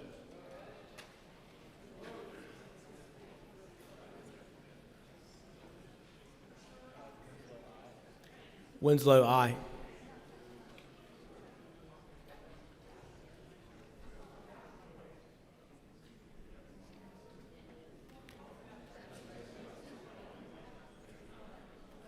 Clerk will lock machine and record the vote. 84 having voted in the affirmative and 23 in the negative. The House has adopted the conference report, House Bill 309. The bill will be ordered enrolled and sent to the governor. House Bill 1012. The clerk will read. Conference report, House Bill 1012, a bill to be entitled Disaster Recovery Act of 2025, Part 2, the General Assembly, North Carolina enacts. Who's making the motion? The gentleman from Macon, Representative Gillespie, is recognized for a motion. Mr. Speaker, I move that we concur. Representative Gillespie has moved that the House do adopt the conference report to House Bill 1012. The gentleman is recognized to debate the motion. Thank you, Mr. Speaker. Colleagues, this is Helene Relief 2. We passed a bill, sent it to Senate. They made a few adjustments to it. We adjusted it back, and this bill is before you today. This is a comprehensive response in our continued efforts to address Helene and the rebuilding of North Carolina. I won't go through all the details of the bill, but just generally speaking, this bill, as I've spoken on it before, it's designed to get to the folks that need it the most as quickly as possible, address the most immediate needs. We're certainly not addressing all the needs, but there will be more to work on later. But we believe that this bill is addressing the needs that are the most urgent right now. There was a lot of folks that put a lot of time into this. The Western delegation worked very hard on this. The Speaker's office, all of the Speaker's office worked very hard on this. And again, Mr. Speaker, we appreciate your dedication to this. You spoke to this early on, that this was going to be one of your priorities, and you have maintained that through the heat of the summer, and we appreciate that. So, colleagues, I would just ask that you join me in supporting this. And as I've said numerous times before, the most important thing that I can say standing here is to the folks back home, again, your voice has been heard. For what purpose does the lady from Buncombe, Representative Prather, arise? Representative Gillespie, does the gentleman yield to a question? Is the lady's microphone on? Mr. Clerk, it looks like the microphone. Just one second. I'll use this one. We can do that. Ladies recognized, he yields to a question. Thank you. Thank you, Representative Gillespie, and I appreciate the bill. We definitely need more recovery money in Western North Carolina. I had a question about the money that's going to the UNC institutions and the independent colleges and universities out in Western North Carolina. It does look like the two institutions that received the most damage are receiving the least amount of money. So we've got $2 million going to App State, $2 million going to Western, and then $2 million being split between the Arboretum and UNC Asheville. And then we also don't have any money going to Warren Wilson College, which I'm sure, as you know, is located in Swannanoa and was devastated. Can you just tell me a little bit about how that decision was made? Thank you for the question. Funding decisions throughout that bill in regards to going to specific locations were based on the requests that were made. So what we tried to do was address the needs based on the requests that we got in. Thank you. Follow up to speak on the bill? Ladies recognized to debate the motion. Thank you so much. So I received information from staff on the damage assessments for each of the universities. App State submitted about $3.7 million worth of damage, and they're receiving $2 million from us. Western Carolina received no damage on their campus, and they're receiving $2 million from us. UNC Asheville received about $7 million worth of damage, and the North Carolina Arboretum, which is part of the UNC system, received about $3.2 million worth of damage, so 10.2 total, but $2 million is going to split between those two institutions. Warren Wilson College reported about $5.6 million worth of damage. They're not receiving any money in this bill. Montreat College is right down the road from them. They reported about $5.3 million worth of damage, and they're receiving $1.5 million. So I'm confused, and I'm disappointed, and I'm very frustrated. It certainly feels like the institutions in Buncombe, which as a whole received the most amount of damage, are being carved out of this bill. I hope that this isn't politicization of recovery. It's hard not to read it that way based on the damages that were submitted. We need relief money in Western North Carolina, and so I'm going to vote for this bill. I'm really not happy with the way that it ended up, and would have liked to have been on the conference committee to work out what should have been in this bill. Thank you. For what purpose, the gentleman from Macon, Representative Gillespie, rise. To speak to the lady's comments. The gentleman is recognized to debate the motion a second time. I appreciate those comments. Nowhere in this bill did we address 100% of the needs. And I'm sorry I didn't make that clear earlier. But the funding that's in here, you can go through each line item, and I'd be happy to go through it with you. And at no point is anything, to my knowledge, funded at 100%. So we did the best we could with the dollars that we had to spend. I will say this, rest assured that we paid absolutely no attention to where anything was located in regards to whose district it was in, what town it was in. That's relevant. We just looked at the needs and the dollars and tried to do as much as we could with what we had to work with. For what purpose does the gentleman from Buncombe, Representative Turner, arise? To debate the bill. Gentleman is recognized to debate the motion. Thank you, Mr. Speaker. So last night, when we finally got out of here, I had the chance to have a dinner with a colleague, and I shared with her that we were talking about kind of, growing up and things that we wish we had done or hadn't done in our lives, and I shared with her that my biggest regret was not learning how to control my temper at a younger age, and it caused me a lot of challenges throughout elementary school, middle school, and high school. And so now I am drawing on all the tools that I have learned as an adult to try to control my temper and my emotions from what I see as a complete failure of the General Assembly to address the needs of Western North Carolina.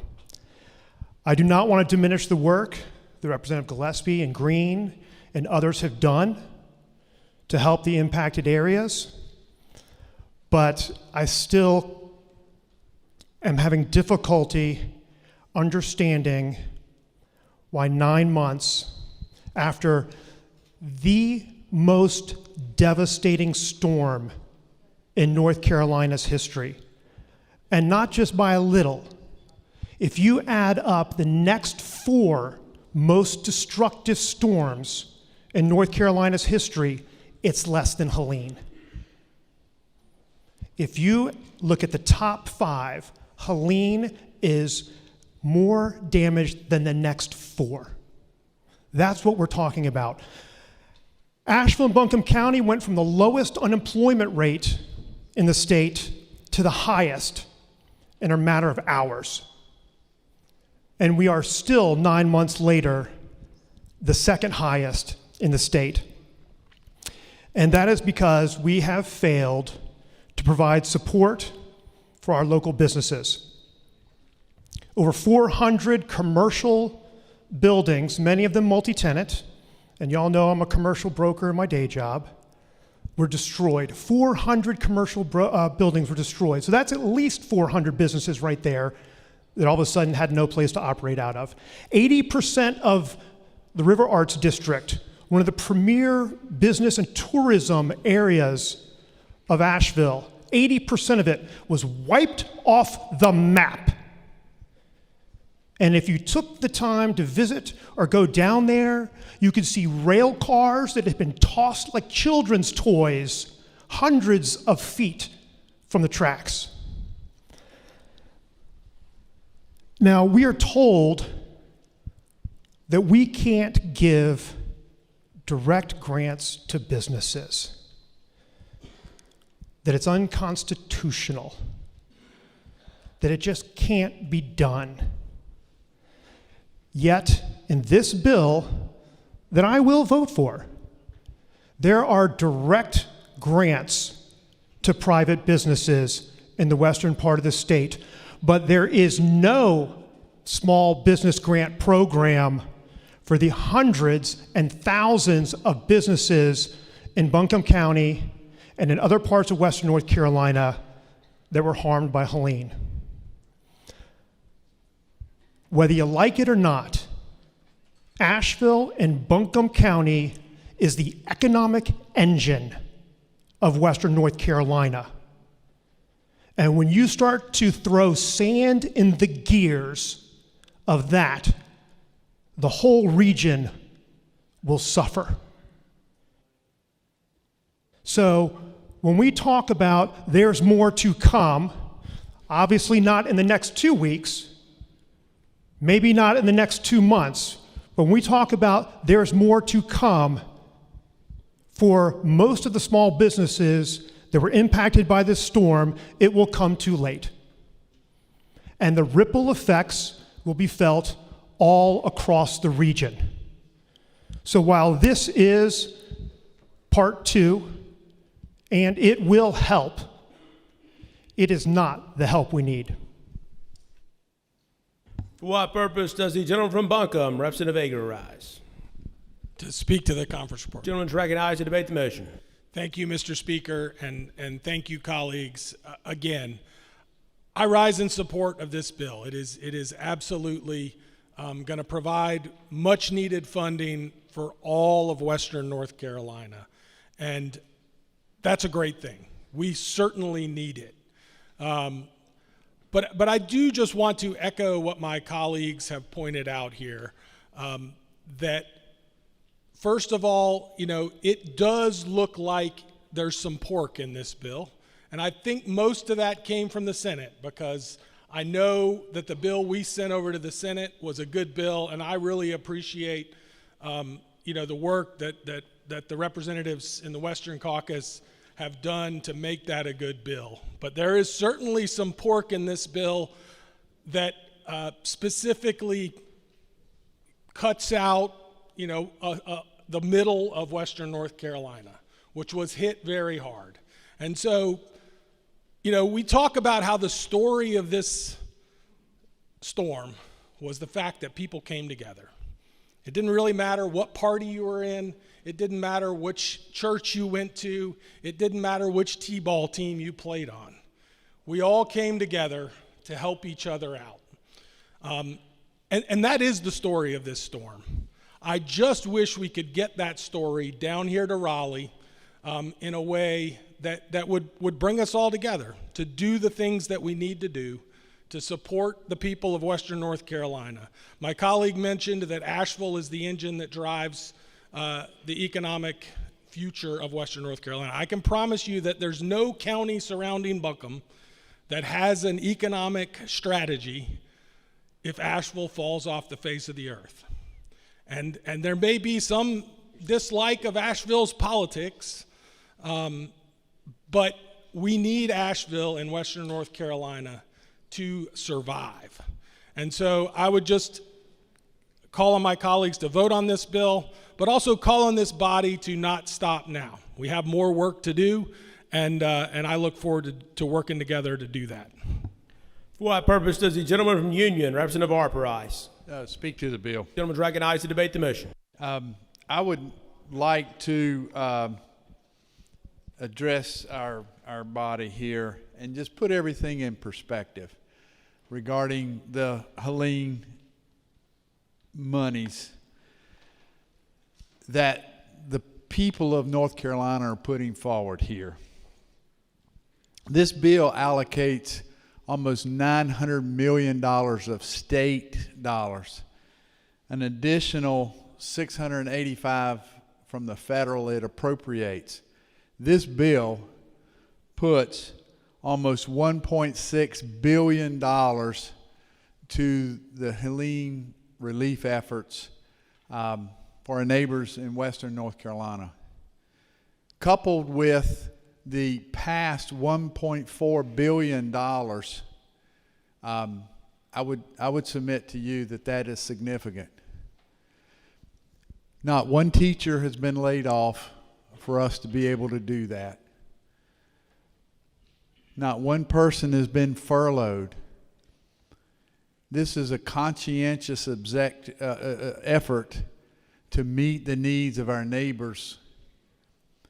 And I just don't think we should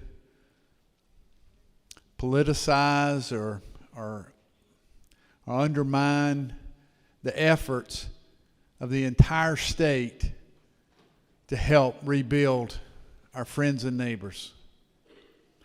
In no way do I believe it's realistic to criticize the effort. This is not the last bill. This is the next bill in the line with significant funding. People are hurting. We're trying to provide that relief as we're able to do so. It's constantly reevaluating the programs and the monies that we have put forward in previous bills. We've reallocated some monies. We're constantly reviewing programs that are working, things that are not, where we spend money, thousands of dollars per bathroom. We don't want waste, fraud, and abuse, and we want the monies to go where they have to do. But I ask my colleagues to join together with the rest of the people of North Carolina to rebuild this. Again, this bill is almost $1.6 billion. $1.6 billion in this bill alone going to relief effort, coupled with the previous $1.4 billion. I would ask my colleagues to fully embrace this, and let's get the relief to the people who need it. Further discussion or debate? Seeing none, the question before the House is the adoption of the conference report to House Bill 1012. All those in favor will vote aye. All those opposed will vote no. The clerk will open the vote.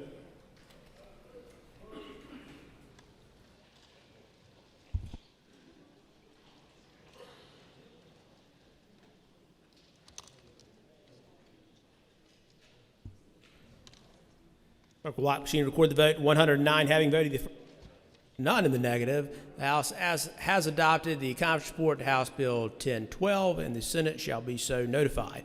For what purposes, gentleman from Wake, Representative Jones, rise. I'd like to change my previous vote on 309 from no to yes. So ordered, Mr. Clerk. Senate Bill 416, clerk will read. Conference report, Senate Bill 416, a bill to be entitled Personal Privacy Protection Act, the General Assembly of North Carolina enacts. Gentleman from Wake, Representative Sheetseld, is recognized for a motion. Thank you, Mr. Speaker. I move that we adopt the conference report. Representative Sheetseld moves that the House adopt the conference report to Senate Bill 416. Gentleman is recognized to debate the motion.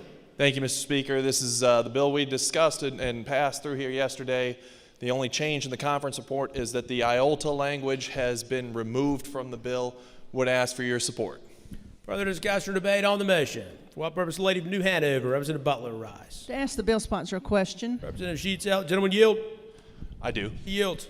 It appears from just some quick research I'm doing that this bill is going to shield political donations in certain limited circumstances. Is that the case? It is my understanding that any disclosure required by Article 22A of Chapter 163 is not going to be touched by this. So any of the disclosures that are already required by campaign finance laws are not shielded. Follow up. Ladies, for a question? Yes, sir. Does the gentleman yield to an additional question? Yes, Mr. Speaker. He yields. And again, just kind of digging into this now, it sort of appears to me that if the 501c in question engages in only state level political activity, then their donors may indeed be shielded. Certainly if they engage in federal election activity, that is not shielded, but if they confine it to state level activity, I'm not so sure that we aren't setting up a situation where we'll have even more dark money in politics, and I'm not sure that's what we want. So is that your understanding? If those donations are already shielded by the current law, then they would not be required to be disclosed. Now, if this body were to amend Article 22A of Chapter 163, then that is something that's on the table. But as of now, if it's already required to be disclosed, this doesn't change that. To speak to the bill, Mr. Ladies recognized to debate the motion. Well, again, that was not a resounding commentary in my mind. I feel like, just again, doing some cursory work on this, that what we might be intentionally or otherwise setting up is a situation where, again, if a political organization, a 501c organization that engages in political activity, is very careful and keeps it at the state level, it's conceivable that their participation in that activity would be shielded from disclosure. And again, I don't know if anybody really thinks political money should be darkened any further, but for that reason, I'm a definite no.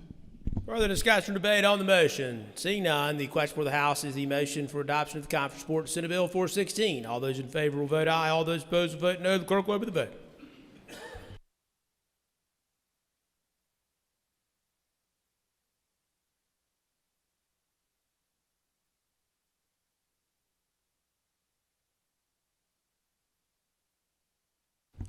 Clerk will lock the machine and record the vote. 63 having voted in the affirmative and 46 in the negative. The House has adopted the conference report to Senate Bill 416. The Senate shall be so notified. Members, there's one additional bill that the House is going to reconsider that the House previously voted not to concur on. Chair understands the bill sponsors have now reached a different conclusion on the matter. So the gentleman from Wayne, Representative Bell, is recognized for a motion. Thank you, Mr. Speaker. And Mr. Speaker, I'd like to move that we reconsider the Senate Committee substitute to House Bill 96. Members, Representative Bell has moved that the House to reconsider the Senate Committee substitute to House Bill 96 and specifically reconsider the vote that the House had to not concur. The gentleman is recognized to speak to the motion. Thank you, Mr. Speaker. And members, and there was some misinformation and some excitement going on, but we were able to sit down and resolve the issue and spoke with Representative Biggs, and he is willing to withdraw his motion not to concur. We addressed with the Senate counterparts. Everybody seems to be on the same page and moving forward, and would ask that you approve the motion so we can move to concur with the Senate Committee substitute to House Bill 96. Thank you. For what purpose the lady from Guilford, Representative Harris, to rise? To debate the motion. Recognized to debate the motion to reconsider. Thank you, ladies and gentlemen of the House. I was very happy about the motion to not concur because what you might not have noticed was when this pretty decent bill, House Bill 96, came back to us from the Senate, it included what is called a pet store amendment. It's the bottom of the bill. That is some language that's being passed around the country is related to puppy mills. I'm going to go into further detail if this reconsideration passes, but for now I'd urge you to stick with having a motion to not concur. So no on the motion to reconsider. Thank you. Further discussion or debate on the motion to reconsider. Seeing none, the question for the House is Representative Bell's motion to reconsider the House's prior vote to not concur with the Senate Committee substitute to House Bill 96. All those in favor of Representative Bell's motion will vote aye. All those opposed will vote no. The clerk will open the vote.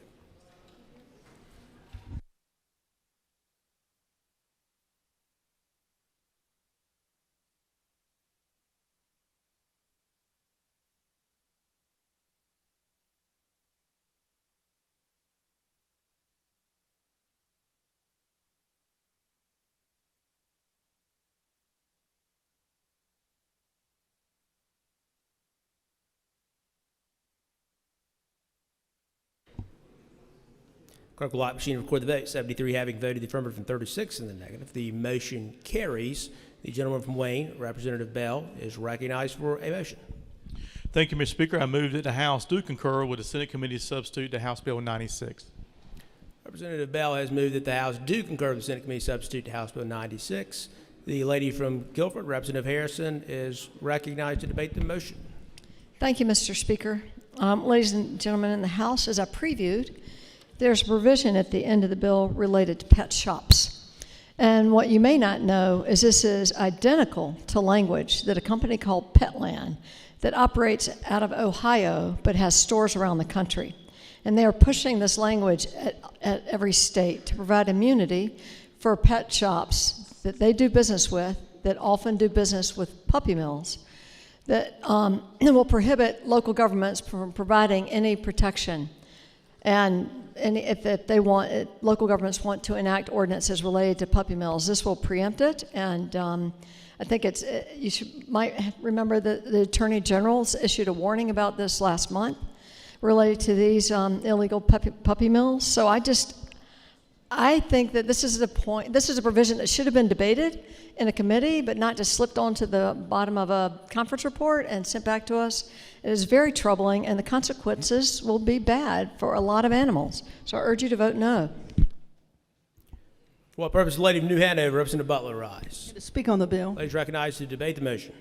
Yeah, Petland is a front for puppy mills. A research project done by the Humane Society recently investigated these stores in at least 6 different states to find that when they got there, puppies were sick and they were born with defects, suffering from respiratory issues, parasites, overcrowded cages, improper veterinary care. And so this is a terrible situation. If you care about humanity, if you care about animals, if you care about humane treatment of all creatures, this is just not necessary. Representative Biggs was correct not to concur with this nonsense on his otherwise good bill, and we just shouldn't tolerate it. For what purpose, the lady from Mecklenburg, Representative Butler, rise. To speak to the bill. Ladies recognized to debate the motion. I'm just going to ask for all of you that have pets and you make sure that you get home on time and you feed your pet and you take your pet to the vet when they're sick or when they need vaccines. You make sure that they have space to run and play and clean water and good food. On behalf of your pets and every other animal out there that will be adversely impacted by this, I ask you to vote no. For what purpose, the lady from Mecklenburg, Representative Cunningham, rise. Mr. Speaker, I'm going to speak to this bill. Ladies recognized to debate the motion. Now, I'm going to tell y'all, I love my dog. But this is part of the squatters bill. And I'd rather live in my house than worry about where my dog going to live. So this is the squatters bill. This is about people coming in, taking over your property, staying in your property for months at a time, and you can't get them out. So I'm going to vote for this bill, and I'll worry about the pet later. For what purpose, the lady from Guilford, Representative Harrison, rise. To briefly debate a second time. Please recognize to debate the motion a second time. Thank you. And I appreciate Representative Cunningham saying that, because precisely, this is a squatter's bill. It's not a bill about puppy mills. And it shouldn't be a bill about puppy mills. We should have had a motion to not concur and remove that provision that was added in the Senate and didn't have a chance to be debated in this House, and is a dangerous amendment. And I just think we should do a motion to not concur, take that bit out, and let folks vote for a clean squatter's bill. Thank you.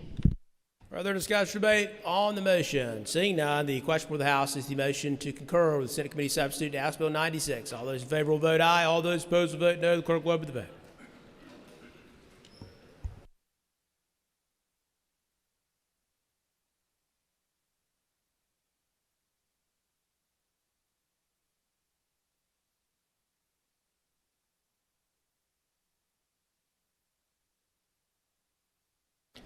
Clerk will light machine record the vote. 76 having voted in the affirmative and 32 in the negative. The House has concurred with the Senate Committee Substitute to House Bill 96, and the Senate shall be so notified. Members, that is it for today's calendar. We've got a couple other matters of business to take up first, so hang on. If the pages will go ahead and approach the dais, we need to go ahead and recognize our pages before we get out of here.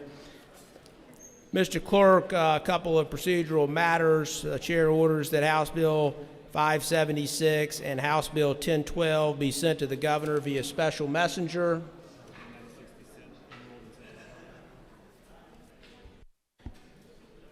And Chair, the bill that the body just voted on, House 96, Chair orders that it be enrolled and sent to the governor.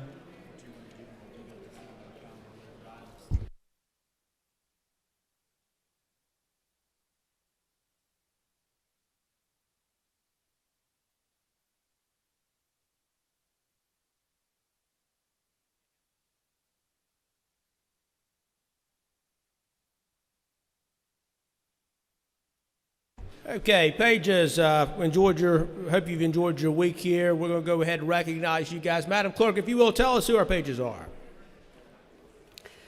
Oliver Andre Bowen, Forsyth County, sponsor Representative Kanika Brown. Carita Boyle, Guilford County, sponsor Representative Tracy Clark. Adair Cole-Manero, Harnett County, sponsor Representative Grant L. Campbell, MD. Jack Issa, Guilford County, sponsor Representative John M. Blust. Connor Griffin, Durham County, sponsor Representative Zach Hawkins. Amir Johnson, New Hanover County, sponsor Representative Deb Butler. Tavisha Mahajan, Union County, sponsor Representative David Willis. Paulina Masukovich, Union County, sponsor Representative Dean Arp. Thomas Morrow, Mecklenburg County, sponsor Representative Laura Budd. Catherine Pollard, Wake County, sponsor Speaker Destin Hall. Angeli Rao, Mecklenburg County, sponsor Representative Tricia Ann Cotham. Ada Saki, Iredell County, sponsor Representative Todd Carver. Bimnet Simpson, Wake County, sponsor Representative Maria Savania. Catherine Seaman, Wake County, sponsor Representative Julie Von Hafen. Savani Singh, Wake County, sponsor Representative Kanika Brown. Georgia Strickland, Wake County, sponsor Representative Allison A. Dahl. Haven Woodard, Wake County, sponsor Representative Aaron Paré. Thank you, Madam Clerk. The chair would note that Adair Coleman Arrow of Harnett County is Representative Grant Campbell's niece who's serving with us this week. And to all the pages, we've enjoyed having you here this week. You've gotten to see a couple of good debates over your time. And so we hope you've enjoyed your time here and learned a little bit about how your state government works. Members, if you will, join me in thanking our pages for their service this week.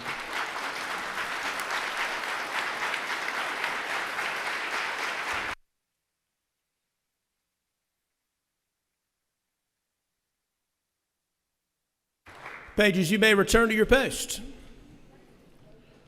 Members, we're going to do notices and announcements here momentarily. The chair wants to give members an update on schedule moving forward.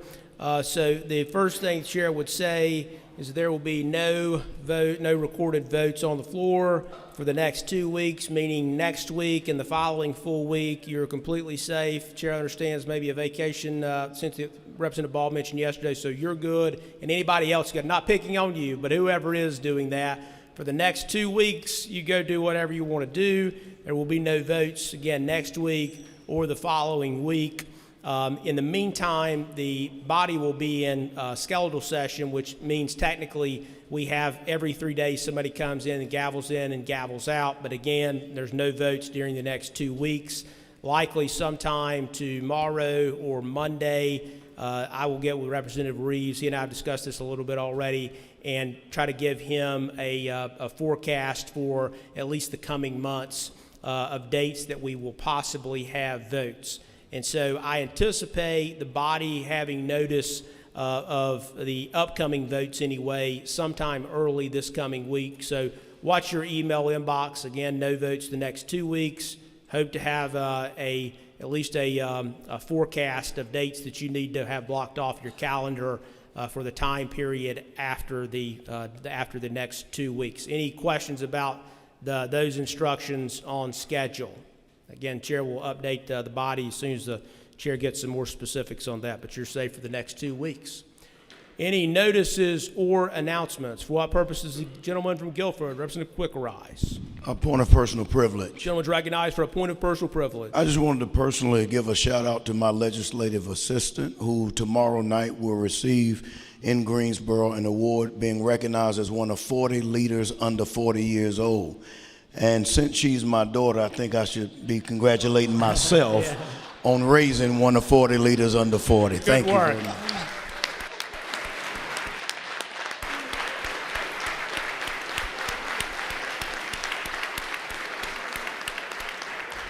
For what purpose does the lady from Wake, Representative Savania, arise? To speak on a point of personal privilege. Please recognize to speak to a point of personal privilege. Thank you so much, Speaker. Now, we've been so thankful for our legislative assistants, as mine, Austin Dunlow, has been so helpful during this time. And we've recognized our pages. Today we have Bemnit Sampson, who's my page this day. But this week I had an opportunity to meet with some of our interns. And they are often not recognized for the great work that they do in support of us as well when it comes to the work that we do here in the General Assembly.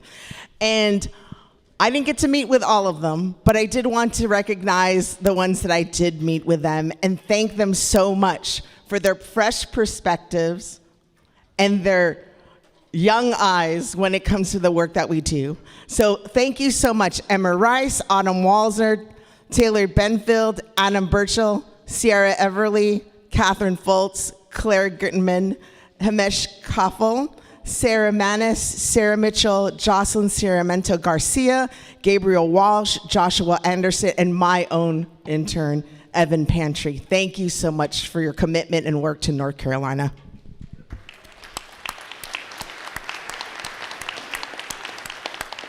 For what purpose does the lady from Mecklenburg, Representative Dew, arise? For a point of personal privilege. He's recognized for a point of personal privilege. I hope everyone enjoys their pens from Salem College. That is a place that I love, and I actually liken this place to Salem. So the first time I spoke on the floor was because we were voting on cookies. And right after that, I got to go speak at Salem and tell them that there was something that connects us and pulls us together, even though we're very far apart in some ways. And I'm so glad to now know that Representative Julia Howard is my Salem sister. So now she can't get rid of me. I guess she's not on the floor anymore. But just so glad that there's something that binds us together. And the students who wanted that were then 12th graders, right? The teacher emailed us after that to let us know. So just something that, a little sweet taste. So I think somebody may owe us some Moravian cookies when we get back. For what purpose does the gentleman from Wake, Representative Longest, arise? For an announcement. Gentleman's recognized for an announcement. Thank you, Mr. Speaker. Ladies and gentlemen of the House, I'm excited to announce the formation of the Bipartisan Bicameral Anti-Poverty Caucus. The purpose of the caucus is to really examine the issue of poverty in all its forms and to take in perspectives from across the political spectrum in the hopes of finding some policies that we can implement to alleviate this problem across North Carolina. We had an initial meeting where we heard from the state demographer. At that meeting, we also elected myself and Representative Bill Ward, the gentleman from Pasquotank, as co-chairs in the House. Co-chairs in the Senate will be Senators Lisa Grafstein and Vicki Sawyer. I look forward to working with all of you who are interested in joining the caucus. Thank you. Further notices or announcements? Seeing none, the gentleman from Wayne, Representative Bell, is recognized for a motion. Mr. Speaker, I move the House to now adjourn to reconvene Monday, June 30th at 9 a.m., subject to the standard stipulations set forth in Rule 15.1. Representative Bell moves, seconded by Representative Warren, that the House do now adjourn to reconvene Monday, June 30th at 9 a.m., subject to the standard stipulations set forth in Rule 15.1. All those in favor will say aye. All those opposed, no. The ayes have it, and the House is now adjourned.